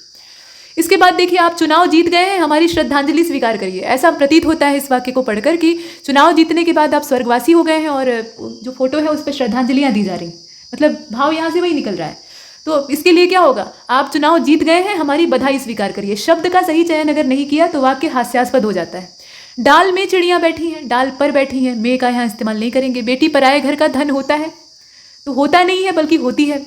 और गोदान प्रेमचंद्र की एक श्रेष्ठ उपन्यास है, तो गोदान प्रेमचंद का एक श्रेष्ठ उपन्यास है, प्रेमचंद का, न कि चंद्र का, और यहाँ पे की जगह पे का होगा। इसके बाद देखिए, भारत की आज वर्तमान स्थिति ठीक नहीं है, तो आज और वर्तमान दोनों शब्द एक ही भाव को दर्शा रहे हैं, या तो आप आज ही लिख लीजिए और नहीं तो वर्तमान लिख लीजिए। तो वर्तमान ज़्यादा बेहतर है, इसलिए आज को हटा दीजिए। तो भारत की वर्तमान स्थिति ठीक नहीं है। तुम चोरी के कारण दंड के योग्य हो, तो तुम चोरी के कारण दंड पाने के योग्य हो। या इसके बाद और देखिए, तुम मेरे तरफ क्या देख रहे हो, कहते हैं ना तुम मेरी तरफ क्या देख रहे हो, तो मेरे नहीं होगा बल्कि मेरी होगा। शरणागत में आए व्यक्ति की रक्षा करना भारतीय संस्कृत का प्रसिद्ध गुण है। तो शरणागत व्यक्ति की रक्षा, यहाँ देखिए इसको कई तरीके से लिखा जा सकता है, लेकिन सबसे सही तरीका क्या है, शरणागत की रक्षा करना भारतीय संस्कृति का प्रसिद्ध गुण है। ठीक, ये हमने देखा। इसके बाद मौर्यकालीन समय में लोग सुखी थे, तो मौर्यकालीन, कालीन मतलब खुद ही समय, ये कांच साफ करने वाला कालीन नहीं है, मतलब मौर्य काल में सभी लोग सुखी थे, या तो आप ऐसे लिख लीजिए, या फिर मौर्य या मौर्यों के समय में सभी लोग सुखी थे, ऐसे लिख सकते हैं, दोनों तरीका है। हिमालय पर्वत सबसे ऊंचा पर्वत है, तो हिमालय सबसे ऊंचा पर्वत है, इस प्रकार से आप लिखें। झूठ कभी भी नहीं बोलना चाहिए। अब यहाँ देखिए, भी जो है ना वो अव्यय है, फालतू में इस्तेमाल हुआ है, उसको हटा दीजिए। तो झूठ कभी नहीं बोलना चाहिए। मेरा अनुग्रह है कि आप मेरे घर पर आने का आग्रह करें, ठीक है। तो इसमें आपने क्या किया, जो शब्द है उनका गलत स्थान पर प्रयोग किया। दोनों ही शब्द वाक्य में आवश्यक हैं, लेकिन जगह गलत है। तो मेरा आग्रह है कि मेरे घर पर आने का आप अनुग्रह करें, मतलब आप मेरे घर पर आने का अनुग्रह करें, इस प्रकार से लिखा जाना चाहिए। पुस्तक पढ़ा जरूर लेकिन समझ ना सका, तो पुस्तक पढ़ी जरूर लेकिन समझ ना सका, ये सही तरीका है। तुम केवल बोलना मात्र जानते हो, तो केवल मात्र दोनों एक ही अर्थ को स्पष्ट कर रहे हैं, अव्यय का फालतू इस्तेमाल नहीं करना है। तो तुम केवल बोलना जानते हो, या तुम बोलना मात्र जानते हो, ऐसे भी लिख सकते हैं। इसके बाद देखिए, उनको यहाँ से गए केवल 10 मिनट हुआ है। उनको यहाँ जो उनको लिखा है उसकी जगह आप लिखिए उन्हें यहाँ से गए केवल 10 मिनट हुए हैं। और इस घर में 2 पुरुष और 3 स्त्री रहते हैं। इस घर में 2 पुरुष और 3 स्त्रियां रहती हैं। आपकी पुस्तक जो मेरे पास थी खो गई। आपकी पुस्तक जो मेरे पास थी खो गई। तो आपकी पुस्तक जो मेरे पास थी खो गई। अब इसमें लिखने का तरीका कुछ और नहीं किया है, सिर्फ कॉमा जो 2 जगह लगा हुआ था, मतलब अर्धविराम का जो 2 जगह इस्तेमाल कर लिया है उसको हटा दिया गया, सिर्फ एक जगह प्रयोग किया गया। आपकी पुस्तक जो मेरे पास थी, ये पहले वाक्य का टुकड़ा है, फिर बाद में जोड़ दिया खो गई, मतलब वह खो गई। इसके बाद वैद्य दिवाकर को नारी का अच्छा ज्ञान है। तो वैद्य को नारी का ज्ञान नहीं बल्कि नाड़ी का ज्ञान होता है, क्योंकि उन्हें नसों की जान, मतलब नस को ही टटोल कर वो रोग का परीक्षण करते हैं। तो दिवाकर वैद्य को नाड़ी का अच्छा ज्ञान है। अर्थ का अनर्थ हो सकता है अगर आप कुछ भी गलत शब्द का इस्तेमाल करते हैं। मैंने रामू को कह दिया था कि हमारा बिस्तर इसी जगह लगेगा। मैंने रामू से कहा था कि मेरा बिस्तर इसी जगह लगेगा। ठंडा घड़े का पानी पिलाइए, मतलब घड़ा ठंडा होना चाहिए, पानी ठंडी होने की कोई शर्त नहीं है। तो घड़े का ठंडा पानी पिलाइए। कई जगह पे क्रम विन्यास की गड़बड़ी है, कहीं कहीं अर्धविराम की गड़बड़ है, और कहीं कहीं वर्तनी और जो शब्द के गलत चयन की दिक्कतें हैं वो दिखाई दे रही। और देखते हैं इसी क्रम में आप देखें, जहाज में डूबते हुए कप्तान नीचे कूद गया। अब यहाँ पे कूद पड़ा ऐसे लिखा हुआ है, तो जहाज डूबते हुए या ऐसे लिख सकते हैं। इसमें क्रम बिठाने के 2 तरीके हो सकते हैं, लेकिन जो तरीका दिया है उसी से आप देखिए, कप्तान डूबते हुए जहाज से नीचे कूद पड़ा। ठीक है। इसके बाद देखिए, आकाश में तारे गण प्रकाशित हो रहे हैं, तो आकाश में तारागण प्रकाशित हो रहे हैं, ऐसे आपको लिखना चाहिए। 10,000 का टिकट गायब हो गया, 10,000 के टिकट गायब हो गए। प्रातः 5 बजे उनका प्राण निकल गया, तो प्रातः 5 बजे उनके प्राण निकल गए। छात्रों ने अध्यापक को अभिनंदन पत्र प्रदान किया, तो छात्रों ने अध्यापक को अभिनंदन पत्र प्रदान किए या दिए, ऐसे भी आप लिख सकते हैं। इसके बाद मोरनी को रिझाने के लिए पुरुष मोर नृत्य करता है, तो मोरनी को रिझाने के लिए मोर नृत्य करता है, क्योंकि मोर मतलब यहाँ पे पुरुष खुद ही हो जाएगा। वह विलाप करके रोने लगा, तो वह विलाप करने लगा, इसका हो जाएगा। 2 अलग समानार्थी शब्द हैं, तो उनको क्या मतलब एक साथ लिखने का कोई मतलब नहीं। मैं किशन और अशरफ दोनों उसके पीछे भागे, मैं किशन और अशरफ तीनों उसके पीछे भागे। मैंने तुम्हारे मित्र से बात किया है, मैंने तुम्हारे मित्र से बात की है। शिकारी ने उस पर गोली चलाई, वह शेर बच गया, तो शिकारी ने उस पर गोली चलाई पर वह शेर बच गया। तो आप ऐसे भी लिख सकते हैं कि शिकारी ने उस शेर पर गोली चलाई लेकिन वह बच गया, ऐसे भी आप लिख सकते हैं, वो भी ठीक है। यह पुस्तक विद्वतापूर्वक रूप में या विद्वतापूर्ण रूप में लिखी गई है। यह पुस्तक विद्वतापूर्ण तरीके से लिखी गई। विचित्र भगवान की बड़ी लीला है, भगवान की बड़ी विचित्र लीला है, क्रम विन्यास की गड़बड़ी। राम ने मुझे पुस्तक समर्पित की, राम ने मुझे पुस्तक समर्पित की, मतलब यहाँ आप देखें। इसके बाद समर्पण नहीं होगा बल्कि समर्पित होगा, यह शब्द का फर्क है। कवियों को काव्य करते समय आनंद मिलता है, तो कवियों को कविता करते समय आनंद मिलता है। तब वह शायद, ये देखिए, तब शायद जरूर यह काम हो जाएगा, तब निश्चय ही यह काम हो जाएगा। पुलिस ने मुझ पर आरोप लगाए, ऐसे होना चाहिए, लेकिन यहाँ पर क्या लिखा है, मुझ में आरोप लगाए, तो ऐसे इसमें सुधार की आवश्यकता है। इसके बाद देखिए, काल चक्र के पहिए के नीचे सबको पिसना पड़ता है। काल चक्र में सबको पिसना पड़ता है या काल चक्र के नीचे सबको पिसना पड़ता है। दिल्ली के अंदर मलेरिया का जोर है, दिल्ली के अंदर मलेरिया का प्रकोप है, या दिल्ली में मलेरिया का प्रकोप है, ये ज़्यादा बेहतर। इसके बाद आप देखें, बुरे मनुष्य का स्वभाव कोई अच्छा काम नहीं कर सकता है, तो बुरे स्वभाव का मनुष्य कोई अच्छा काम नहीं कर सकता है, ये ठीक है। यहाँ कोई एक चित्र नहीं है, तो यहाँ कोई भी चित्र नहीं है, ऐसे आप लिखिए। सभी वर्ग के लोग उपस्थित थे, तो सभी लोग उपस्थित थे। यह हमारा राष्ट्रध्वज है और मैं इसे झुकने नहीं दूंगा, यह मेरा राष्ट्रीय ध्वज है और मैं इसे कभी झुकने नहीं दूंगा। मैं मेरी कलम से लिखता हूँ, मैं अपनी कलम से लिखता हूँ, ये ज़्यादा बेहतर है। यह निबंध उत्कृष्टतम है, तो यहाँ पर आपको लिखना है यह निबंध उत्कृष्ट है। विश्वनाथ और गोविंद में सबसे तेज कौन है, तो विश्वनाथ और गोविंद में अधिक तेज कौन है, या विश्वनाथ और गोविंद में तेज कौन है। सीधा सीधा आप जब मैं यहाँ पे इस्तेमाल किए तो इसका मतलब है कि दोनों में तुलना हो रही है। और आपातकाल में कई निरपराधी व्यक्ति मारे गए, आपातकाल में कई निर्दोष, या आप ऐसे कह लीजिए कि कई निरपराध मारे गए। मैंने कई वर्षों तक उनकी प्रतीक्षा देखी, मैंने कई वर्षों तक उनकी प्रतीक्षा की। मैं गाने की कसरत कर रहा हूँ, मैं गाने का रियाज कर रहा हूँ या फिर गाने का अभ्यास कर रहा हूँ। उस निर्दयी ने मुझ पर कृपा नहीं की, उस निर्दय व्यक्ति ने मुझ पर दया नहीं की, ऐसे आपको लिखना है। और देख लीजिए, यहाँ कहा गया कि आपस में इतनी वैमनस्यता ठीक नहीं है, तो आपस में इतना वैमनस्य ठीक नहीं है। नेताजी हमको यही काम करने के लिए कहे हैं, नेताजी हमसे यही काम करने को कहे हैं।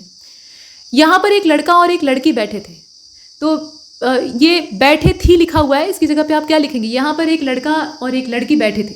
कुछ प्रकाशक लेखकों को निराश कर देते हैं, इस प्रकार से लिखना चाहिए। यहाँ पर क्या लिखा है, निराशा देते हैं। अब यहाँ देखिए, मेरी माँ की मौत के बाद मैं अकेला रह गया, अपनी माँ की मौत के बाद मैं अकेला रह गया, मेरे को अब काम नहीं करना, मुझे अब काम नहीं करना, ये वाला ठीक है। सोहन ने श्याम की घड़ी चुरा लिया, सोहन ने श्याम की घड़ी चुरा ली। वह, यहाँ आप देख रहे हैं, वह शायद अवश्य आएगा, तो वह अवश्य आएगा। वहाँ भारी भरकम भीड़ जमा थी, वहाँ बहुत भीड़ जमा थी। पद्मिनी अपनी सौंदर्यता के लिए प्रसिद्ध थी, पद्मिनी अपनी सुंदरता के लिए प्रसिद्ध थी, आपने सौंदर्य के लिए प्रसिद्ध थी, आप ऐसे भी लिख सकते हैं। इसके बाद देखिए, राम और श्याम बाहर खेल रहा है, राम और श्याम बाहर खेल रहे हैं, मैंने पढ़ते हुए 2 कुत्तों को देखा, मतलब कुत्ते पढ़ाई कर रहे थे और आपने उन्हें देखा, ऐसा नहीं है। मैंने पढ़ते समय 2 कुत्तों को देखा, ये सही है। वह हंसी से बात टाल गया, वह बात को हंसी में टाल गया या हंसी में बात को टाल गया, ऐसे आप लिखें। शोक है कि आपने मेरे पत्र का उत्तर नहीं दिया, दुख है कि आपने मेरे पत्र का उत्तर नहीं दिया। शोक तो एक गंभीर दुख को जताने के लिए जाहिर किया जाता है। और उच्चारण का यहाँ आप देख रहे हैं, उच्चारण शुद्ध रखना भाषा की पहली आवश्यकता है। यहाँ वर्तनी का दोष है, उच्चारण शुद्ध रखना भाषा की पहली आवश्यकता है। यहाँ कुछ और वाक्य है। इस समय आपकी आयु 40 वर्ष की है, तो इस समय आपकी अवस्था 40 वर्ष की है। दोषी छात्रों ने अपने सिर को नीचे, यहाँ लिखा हुआ है दोषी छात्रों ने अपने सिर नीचे को कर लिए, तो दोषी छात्रों ने अपने सिर नीचे कर लिए। मैं अपनी बात का स्पष्टीकरण करना चाहता हूँ, मैं अपनी बात को स्पष्ट करना चाहता हूँ। मुझे आप पुराने पते से पत्र दीजिएगा, मुझे आप पुराने पते पर पत्र भेजिएगा। उनकी अपनी प्रखर बुद्धि हर काम में प्रकट होती है, तो उनकी प्रखर बुद्धि प्रत्येक काम में प्रकट होती है। आप इस चित्र में हस्ताक्षर बना दीजिए, आप इस पत्र पर हस्ताक्षर कर दीजिए, ऐसा। इसके बाद यह चित्र भी लिख सकते हैं आप जैसा वहाँ दिया हो, लेकिन हस्ताक्षर बनाया नहीं जाता है बल्कि हस्ताक्षर किया जाता है। शेर को देखकर उसका प्राण सूख गया, शेर को देखकर उसके प्राण सूख गए। आपकी महान कृपा होगी, आपकी महती कृपा होगी या आपकी बड़ी कृपा होगी, ये सही तरीका है। वहाँ अनेकों लोग थे, वहाँ अनेक लोग थे। उससे कह दो कि भाग जाए, उससे कह दो कि वह भाग जाए। अपना माता पिता की सेवा करनी चाहिए, अपने माता पिता की सेवा करनी चाहिए। राम और लक्ष्मण का जन्म अयोध्या में हुआ था, ऐसे होना चाहिए था, यहाँ पे हुए थे ऐसा लिखा हुआ है। इसके बाद देखिए, तुम कौन से गांव से आए हो, तुम किस गांव से आए हो, ये वाला ठीक है। मैंने कानपुर जाना है, मुझे कानपुर जाना है। ताजमहल की शान निराली है, ताजमहल की शान, यानी कि ताजमहल का शान निराला है जबकि ताजमहल की शान निराली है, ये वाला सही होगा। और भी है, देखते हैं। तो कमल को पास बैठो, कमल के पास बैठो। मैंने उनकी प्रतीक्षा देखी, मैंने उनकी प्रतीक्षा की। अत्याधिक व्यस्तता स्वास्थ्य के लिए हानिकारक है, ये यहाँ पर अशुद्ध वाक्य है। अत्याधिक व्यस्त होना स्वास्थ्य के लिए हानिप्रद है या फिर अत्याधिक व्यस्तता स्वास्थ्य के लिए हानिप्रद है। अनेक केवल मात्र आपके दर्शन पर्याप्त होंगे, केवल मात्र आपके दर्शन पर्याप्त होंगे। यहाँ भी अव्यय का 2 बार इस्तेमाल किया गया और दोनों का उद्देश्य एक ही है, तो आप लिख दीजिए कि मात्र आपके दर्शन पर्याप्त होंगे या केवल आपके दर्शन पर्याप्त होंगे, इसमें से कोई भी आप लिख सकते हैं। मेरे मन के अंदर कोई बुरी बात नहीं है, तो मेरे मन में कोई बुरी बात नहीं है। यद्यपि मैं आपका बहुत कृतज्ञ हूँ, पर मैं आपका यह कार्य नहीं कर सकता। तो इसको आप लिखेंगे कैसे? यद्यपि मैं आपके प्रति बहुत कृतज्ञ हूँ, लेकिन मैं आपका यह कार्य नहीं कर सकता। मेरी पूजनीय माँ अब इस संसार में, तो यहाँ पे पूजनीय जो शब्द है इसको आप ध्यान से देखेंगे तो वर्तनी का दोष है, पूजनीय नहीं होता बल्कि पूजनीय होता है, ज को पूरा लिखते हैं। तो या तो आप लिख दीजिए कि मेरी पूज्य माँ, और नहीं तो आप लिख दीजिए कि मेरी पूजनीय माँ। और उसके बाद सिवा आपको छोड़कर ऐसा कोई ऐसा बात नहीं कहेगा, तो आपको छोड़कर कोई ऐसी बात नहीं कहेगा या आपके सिवा कोई ऐसी बात नहीं कहेगा, ऐसे भी लिखा जा सकता है। थोड़ी देर बाद सन्यासी वापस लौट आए, तो थोड़ी देर बाद सन्यासी वापस लौट गए। वह विलाप करके रोने लगी, अभी हमने देखा था वह विलाप करने लगी, इसकी जगह होगा। कई 100 बरस तक भारत माता के गले में बेड़ियां पड़ी थी, कई 100 वर्षों तक भारत माता के पैरों में, देखिए बेड़ियां जो होती है ना वो पैर की होती हैं, हथकड़ियां वो गले से लेकर हाथ तक जंजीर होती है, तो हथकड़ियां या तो यहाँ पे आप कर दीजिए और नहीं तो बेड़ी लिखना है तो पैर की बात करिए। वह सकुशल सहित अपने घर पहुंच गया, तो वह कुशल सहित अपने घर में पहुंच गया, वो भी ठीक है, अपने घर पहुंच गया, और नहीं तो फिर वह सकुशल अपने घर पहुंच गया, ऐसे लिख दीजिए। उसका उद्देश्य आपके आंखों से आंसू बहाना नहीं था, तो उसका उद्देश्य आपकी आंखों में आंसू लाना नहीं था, ऐसे आपको लिखना है। हमारे देश में बहुत सारे नदियां परमात्मा की देन है, हमारे देश की बहुत सारी नदियां परमात्मा की देन है, या आप ऐसे लिख दीजिए कि हमारे देश की नदियां परमात्मा की देन है, क्योंकि सारी नदियां, बहुत सारी का क्या मतलब है? इसका मतलब है कि कुछ जो है वो मनुष्य ने बनाई है, नदी मनुष्य तो बनाता नहीं है, वो तो सब प्रकृति की ही देन है, तो इसलिए यहाँ पर बहुत सारी का भी जो प्रयोग किया गया है वो व्यर्थ है। इसके बाद आगे देखें, मेरे अध्ययन, यहाँ लिखने का तरीका देखें, अध्ययन स्थान पर किसी का भी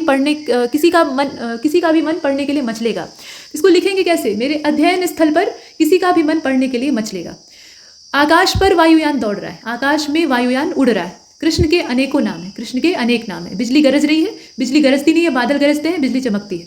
बादल गरज रहे हैं आप कह सकते हैं। रात का नाश्ता अच्छा था, रात का भोजन अच्छा था, या रात का खाना अच्छा था।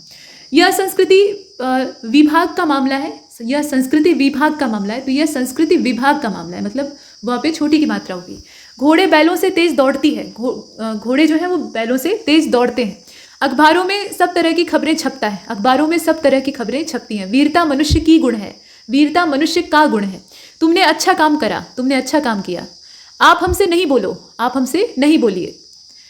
परीक्षा की प्रणाली बदलनी चाहिए, तो यहाँ लिखने का तरीका जो है उसमें आप देखिए, परीक्षा की प्रणाली बदलनी चाहिए। तुमसे कोई काम नहीं हो सकता, तुमसे कोई काम, इसमें लिखा क्या है? तुम्हारे से कोई काम नहीं हो सकता, तो तुमसे कोई काम नहीं हो सकता। दंगे में बालक युवा नर नारी सब पकड़ी गई। दंगे में बालक, युवा, नर, नारी सब पकड़े गए। इस काम में देर होना स्वाभाविक था, ऐसे लिखना चाहिए था। यहाँ होनी लिखा है तो वो गड़बड़ है। जिसकी लाठी उसी की भैंस वाला कहावत चरितार्थ होता है। तो जिसकी लाठी उसी की भैंस, क्या जिसकी लाठी उसकी भैंस वाली कहावत जो है वो चरितार्थ होती है। कहावत जो है वो स्त्रीलिंग है, तो पुल्लिंग वाला इसमें नहीं इस्तेमाल करेंगे। प्रयाग विश्वविद्यालय ने नेहरू जी को उपाधि वितरित की, तो यहाँ लिखा जाएगा कि प्रयाग विश्वविद्यालय की ओर से नेहरू जी को उपाधि प्रदान की गई। राजनीति की स्वरूप बदल गई है, राजनीति का स्वरूप बदल गया है। कल मंदिर की स्थापना हुआ, कल मंदिर का स्थापना हुआ, और सही तरीका यह है कि कल मंदिर की स्थापना हुई। इसके बाद या ऐसे भी आप लिख सकते हैं कि कल मंदिर की प्राण प्रतिष्ठा हुई या मूर्ति की प्राण प्रतिष्ठा हुई। इसके बाद यहाँ देखिए, वह पेड़ पर नीचे गिरा, वह पेड़ से नीचे गिरा, उसका मूल्य नापा या तौला नहीं जा सकता है। तो इसका मूल्य आंका नहीं जा सकता है, मूल्य को नापा तौला नहीं जाता है, वो तो सामान को नापा तोला जाता है। यह बात एक उदाहरण में स्पष्ट किया जा सकता है, तो यह बात एक उदाहरण से स्पष्ट हो सकती है। दोस्तों, कभी कभी क्रम जो वाक्य का होता है उसको जब हम भंग कर देते हैं या एक क्रम से नहीं लिखते हैं, जो कहा जाता है ना कि क्रम विन्यास की अशुद्धियाँ हैं, तो वो पूरे वाक्य को खराब कर देती है। इससे लिखा तो सही रहता है, यानी हर शब्द की वर्तनी भी ठीक है और शब्द जैसे इस्तेमाल करने चाहिए वैसे ही इस्तेमाल किए गए, लेकिन जगह गलत होती है, तो इससे वाक्य गलत होता है। जैसे बच्चे को प्लेट में रख कर फल खिलाओ। अब इस वाक्य को अगर आप सुनेंगे तो आपको ऐसा लगेगा कि बच्चे को प्लेट में रखा जा रहा है और उसके बाद उसको फल खिलाया जा रहा है, वाक्य से यही अर्थ निकल रहा है, जबकि ये गड़बड़ है। तो ऐसे लिखना चाहिए कि बच्चे को फल प्लेट में रखकर खिलाओ, यानी फल को प्लेट में रखा जा रहा है और उसे बच्चे को खिलाया जा रहा है। उसी प्रकार से मुझे एक देशभक्ति गीतों की पुस्तक चाहिए, तो यहाँ पर जो एक शब्द है उसको कहाँ इस्तेमाल आप करेंगे, तो मुझे देशभक्ति गीतों की एक पुस्तक चाहिए, ऐसे लिखना है। बीमार के लिए शुद्ध गाय का दूध लाभदायक होता है, मतलब गाय शुद्ध होनी चाहिए, दूध के ऊपर कोई मतलब दूध की क्वालिटी पर कोई वो नहीं है, तो इसमें ये तरीका गलत है। इसको सही तरीके से कैसे लिखेंगे, बीमार के लिए गाय का शुद्ध दूध लाभदायक होता है। कलम रमा रमेश को, यहाँ आप देख रहे हैं कैसे लिखा है, कलम रमा को रमेश ने दी, तो रमेश ने रमा को कलम दी, इस प्रकार से आप लिखेंगे। इसके बाद यहाँ पर शुद्ध भैंस का दूध मिलता है, यहाँ पर भैंस का शुद्ध दूध मिलता है। बंदर को काट कर गाजर खिलाओ, मतलब बंदर को काट डालो और उसे गाजर खिलाओ, ये इसका अर्थ निकल रहा है। तो इसमें क्या सही तरीका होगा कि गाजर को काटो और बंदर को खिलाओ, मतलब तरीका कहने का जो होगा कि बंदर को गाजर काट कर खिलाओ। इसी तरह से गाय को पालक काट कर खिलाओ। और कई रेलवे के कर्मचारी आज हड़ताल पर थे, तो रेलवे के कई कर्मचारी आज हड़ताल पर थे। सविता ने आज सोने का, यहाँ आप देख रहे हैं, सविता ने आज एक सोने का हार खरीदा, सविता ने आज सोने का एक हार खरीदा। इसके बाद देखिए, सुदामा पक्के कृष्ण के भक्त थे, यहाँ मित्र लिखा हुआ है, आप भक्त भी लिख सकते हैं, तो सुदामा कृष्ण के पक्के मित्र थे। अनेक भारत में जातियों और, यहाँ आप देख रहे हैं, अनेक भारत में जातियों और संप्रदायों के लोग रहते हैं, तो भारत में अनेक जातियों और संप्रदायों के लोग रहते हैं। तो ये तो हमने क्रम विन्यास की अशुद्धियों को देखा कि किस प्रकार से वाक्य गड़बड़ हो जा रहा था। अभी मुहावरे संबंधी और वर्तनी संबंधी कुछ दोषों को देख लेते हैं। तो देखिए, मुहावरे में क्या दिक्कत हो सकती है, जैसे कि अशुद्ध वाक्य और शुद्ध वाक्य यहाँ दिया हुआ है। अब इसमें आप देखिए कि अशुद्ध वाक्य में लिखा है, वह आजकल अपने मुंह मियाँ तोता बनने लगा है, तो बात तो गलत नहीं है, मुंह मियाँ मिट्ठू बनना, मिट्ठू तोते को ही कहा जाता है, लेकिन जो कहावत है उसको उसी रूप में इस्तेमाल किया जाना चाहिए, नहीं तो फिर वो हास्यास्पद हो जाता है। अर्थ तो पढ़ने वाला समझ ही जाएगा। अब ये जो वाक्य अशुद्ध वाला है, इसको पढ़कर मतलब तो वैसे भी निकल जा रहा है, लेकिन ये हंसी वाला हो गया है। तो वह आजकल अपने मुंह मियाँ मिट्ठू बनने लगा है, ऐसे होना चाहिए, मतलब यथावत कहावत या मुहावरे को हम यूज करेंगे। देशभक्ति लोग अंग्रेज, माफ कीजिएगा, देशद्रोही लोग अंग्रेजों की उंगली पर नचाते थे, ऐसे लिखा हुआ है। तो देशद्रोही लोग अंग्रेजों की उंगली पर नाचते थे। वह बचपन से ही दूसरों के कान पकड़ने में माहिर है, तो कान पकड़ना नहीं होता है बल्कि कान कतरना होता है, तो वह बचपन से ही दूसरों के कान कतरने में माहिर है। वह तो कोल्हू की गाय है। कभी आपने सुना है कि कोल्हू में गाय को जोत कर और तेल और गुड़ की पेराई हो रही है, मतलब गन्ने की पेराई हो रही है? ऐसा नहीं है, कोल्हू में तो बैलों को ही जोता जाता है, बैलों को इसीलिए बढ़िया खिला पिला कर पहले के समय में, आजकल तो सब मशीन से हो रहा है। पहले के समय में किसान के बैल उसके कमाऊ पुत्र होते थे और गाय जो है वो दूध के लिए काम आती थी। तो गाय से ज़्यादा वैल्यू बैल की होती थी, क्योंकि वो कमाता था, मतलब कमाने का तात्पर्य ये होता था कि वो खेत जोतता था और कृषि कार्य जितने भी होते थे वो बैल की मदद के बिना नहीं हो सकते थे, उसी के सामर्थ्य से होते थे। तो ये चीज़ मतलब ये ज़रूरत की बात है, और मनुष्य स्वभाव से स्वार्थी होता है, तो जो उसके तत्काल में काम आए उसी को वो अच्छा मानता है, और जो उसके काम ना आए उसको वो बेकार समझ लेता है। तो यहाँ आप देखें, जैसे आज के समय में है, अब मशीनें आ गई हैं तो बैलों का काम ही खत्म हो गया है, तो बेचारे सड़क पर मारे मारे फिर रहे हैं, छोटी सी उम्र में ही, मतलब डेयरी वाले तो ऐसे ही मरने के लिए फेंक देते हैं सड़क पे। और जो किसानों के यहाँ बछड़े पैदा होते हैं, तो अगर वो नर बछड़े हैं, मतलब सांड या बैल बनेंगे भविष्य में, तो उनको ले जाकर बाजार में या सड़कों पर छोड़ देते हैं। अब वो या तो एक्सीडेंट के शिकार हो जाते हैं और नहीं तो फिर किसी तरह से अपना जीवन यापन करते हैं। और उसमें से अधिकतर जो है वो कसाईयों के हाथ लग जाते हैं। तो ये बड़ी ही बुरी गत है। तो मनुष्य का ये स्वार्थी स्वभाव है। तो बैलों का पहले इस्तेमाल होता था और कोल्हू में ना तेल पेरने या फिर गन्ने की पेराई के लिए बड़ा ही मतलब जान लगा कर ये खटते थे, गोल गोल घूमते थे और ऐसे गोल गोल कोई घूमे तो उसे चक्कर आ जाए, लेकिन बैल जो है वो लगातार बिना थके बिना रुके घूमते रहते थे। और उसके बाद जब पूरे गन्ने की पेराई हो जाती थी तो उसके बाद किसान जो गन्ने का रस मतलब गुड़ के लिए तैयार रहता था उसमें से कुछ बैलों को पिलाता था एनर्जी के लिए। मतलब ये उनकी कमाई होती थी, पारिश्रमिक उनको दिया जाता था, क्योंकि उन्हें रुपया पैसा तो दिया नहीं जा सकता, वो पशु हैं, उन्हें भोजन चाहिए।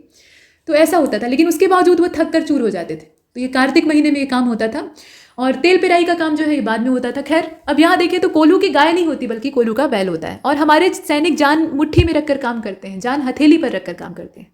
ठेकेदारी के काम में तो उसका सोना हो गया है, ठेकेदारी के काम में तो उसकी चांदी हो गई है, सोना नहीं बल्कि चांदी। शिवाजी ने शत्रु सेना को दांतों चने चबवाए, नाकों चने चबवाना होता है, दांतों चने चबवाना नहीं। और उसके सामने अब किसी की दाल नहीं पकती तो उसके सामने अब किसी की दाल नहीं गलती। बेइज्जती से उसके तन पर कालिक पुत गई तो बेइज्जती से उसके मुंह पर कालिक पुत गई। तन पर कालिक पुते तो उसे ढका जा सकता है, मुंह पर पुतेगी तो फिर मुंह ही छिपाना पड़ेगा। महेश को अपने जीवन में कई पापड़ सेकने पड़े, तो पापड़ सेकना पड़े तब तो ठीक है कि सेक कर खा लेंगे, लेकिन बेलना पड़े तो समस्या है, झंझट वही है। तो कई पापड़ बेलने पड़े। अब वर्तनी संबंधी देख लीजिए। तो अशुद्ध वर्तनी वाले शब्दों का प्रयोग भी वाक्य में दोष ला देता है। अतः शब्दों की वर्तनी का भी विशेष ध्यान रखने की आवश्यकता होती है। अशुद्ध वाक्य यहाँ दिया है और इसको शुद्ध करके दिया हुआ है। रामायण की रचना वाल्मीकि ने की थी। रामायण की रचना वाल्मीकि ने की थी। लिखने का तरीका आप देखिए, वाल्मीकि होता है। मानस के रचयिता तुलसीदास है, मानस के रचयिता तुलसीदास है। यहाँ लिखने का जो तरीका है उसे आप देखिए, रचयिता जो लिखा है वो, और साथ में मानस जो शब्द है ना वो भी पूर्ण नहीं है, या तो आप रामचरितमानस लिखिए। उसके बाद सुभद्रा कुमारी चौहान एक अच्छी कवित्री थी, कवित्री नहीं बल्कि कवित्री होता है। अतिथि भगवान का रूप होता है, अतिथि भगवान का रूप होता है, यहाँ शुद्ध किया गया। शिक्षा से भविष्य उज्जवल होता है, यहाँ पे आधा ज एक और रहेगा, उज्जवल होता है ऐसे। राम ने अहिल्या का उद्धार किया तो राम ने अहिल्या का उद्धार किया। वह आज या आज वह इंदौर गया है तो इंदौर नहीं बल्कि इंदौर होता है। यहाँ सभी प्रकार की दवाइयाँ मिलती हैं तो यहाँ आप ऐसे लिखेंगे इसे। हमें प्रातः काल घूमना चाहिए तो प्रातः काल लिखने का जो तरीका है, प्रातः काल नहीं होता है बल्कि प्रातः काल होता है। अह की मात्रा मतलब विसर्ग यहाँ पर लगाया जाएगा। और संयोजक संबंधी जो अशुद्धियां होती हैं उसको भी देख लीजिए। तो दो वाक्यों को परस्पर जोड़ते हुए सभी संयोजक का प्रयोग करना आवश्यक होता है, नहीं तो वाक्य गलत हो जाता है। जैसे जैसा बोओगे उसी प्रकार का पाओगे, ये सही संयोजन नहीं है। सही तरीका क्या है? जैसा बोओगे वैसा काटोगे। क्योंकि आप देरी से आया अतः प्रवेश नहीं हो सका, माफ कीजिएगा, क्योंकि वह देरी से आया अतः प्रवेश न कर सका। तो क्योंकि वह देरी से आया था इसलिए प्रवेश नहीं कर सका, यहाँ संयोजक क्या है? इसलिए। उसी प्रकार से आपको अब बस स्टैंड पर पहुंच जाना चाहिए क्योंकि आपको बस मिल जाए, तो आपको अब बस स्टैंड पर पहुंच जाना चाहिए ताकि आपको बस मिल जाए। क्योंकि की जगह पे सही संयोजक यहाँ पे क्या है? ताकि, जिससे कि वाक्य जुड़ा हुआ है। यद्यपि रमेश परिश्रम किया पर उसे सफलता नहीं मिली। यद्यपि रमेश ने परिश्रम किया तथापि, पर का भी वही मतलब है लेकिन तथापि उससे बेहतर है क्योंकि यहाँ यद्यपि का इस्तेमाल हुआ है, तो यद्यपि के साथ तथापि का ही प्रयोग करते हैं। तो तथापि उसे सफलता नहीं मिली। जैसा अच्छा काम गोविंद ने किया जैसा तुम भी करो। जैसा अच्छा काम गोविंद ने किया जैसा तुम भी करो। तो यहाँ जैसा जो बाद वाला है ना उसकी जगह वैसा होगा, मतलब जैसा अच्छा काम गोविंद ने किया वैसा तुम भी करो। तो ये हमने संयोजक संबंधी अशुद्धियों को देखा।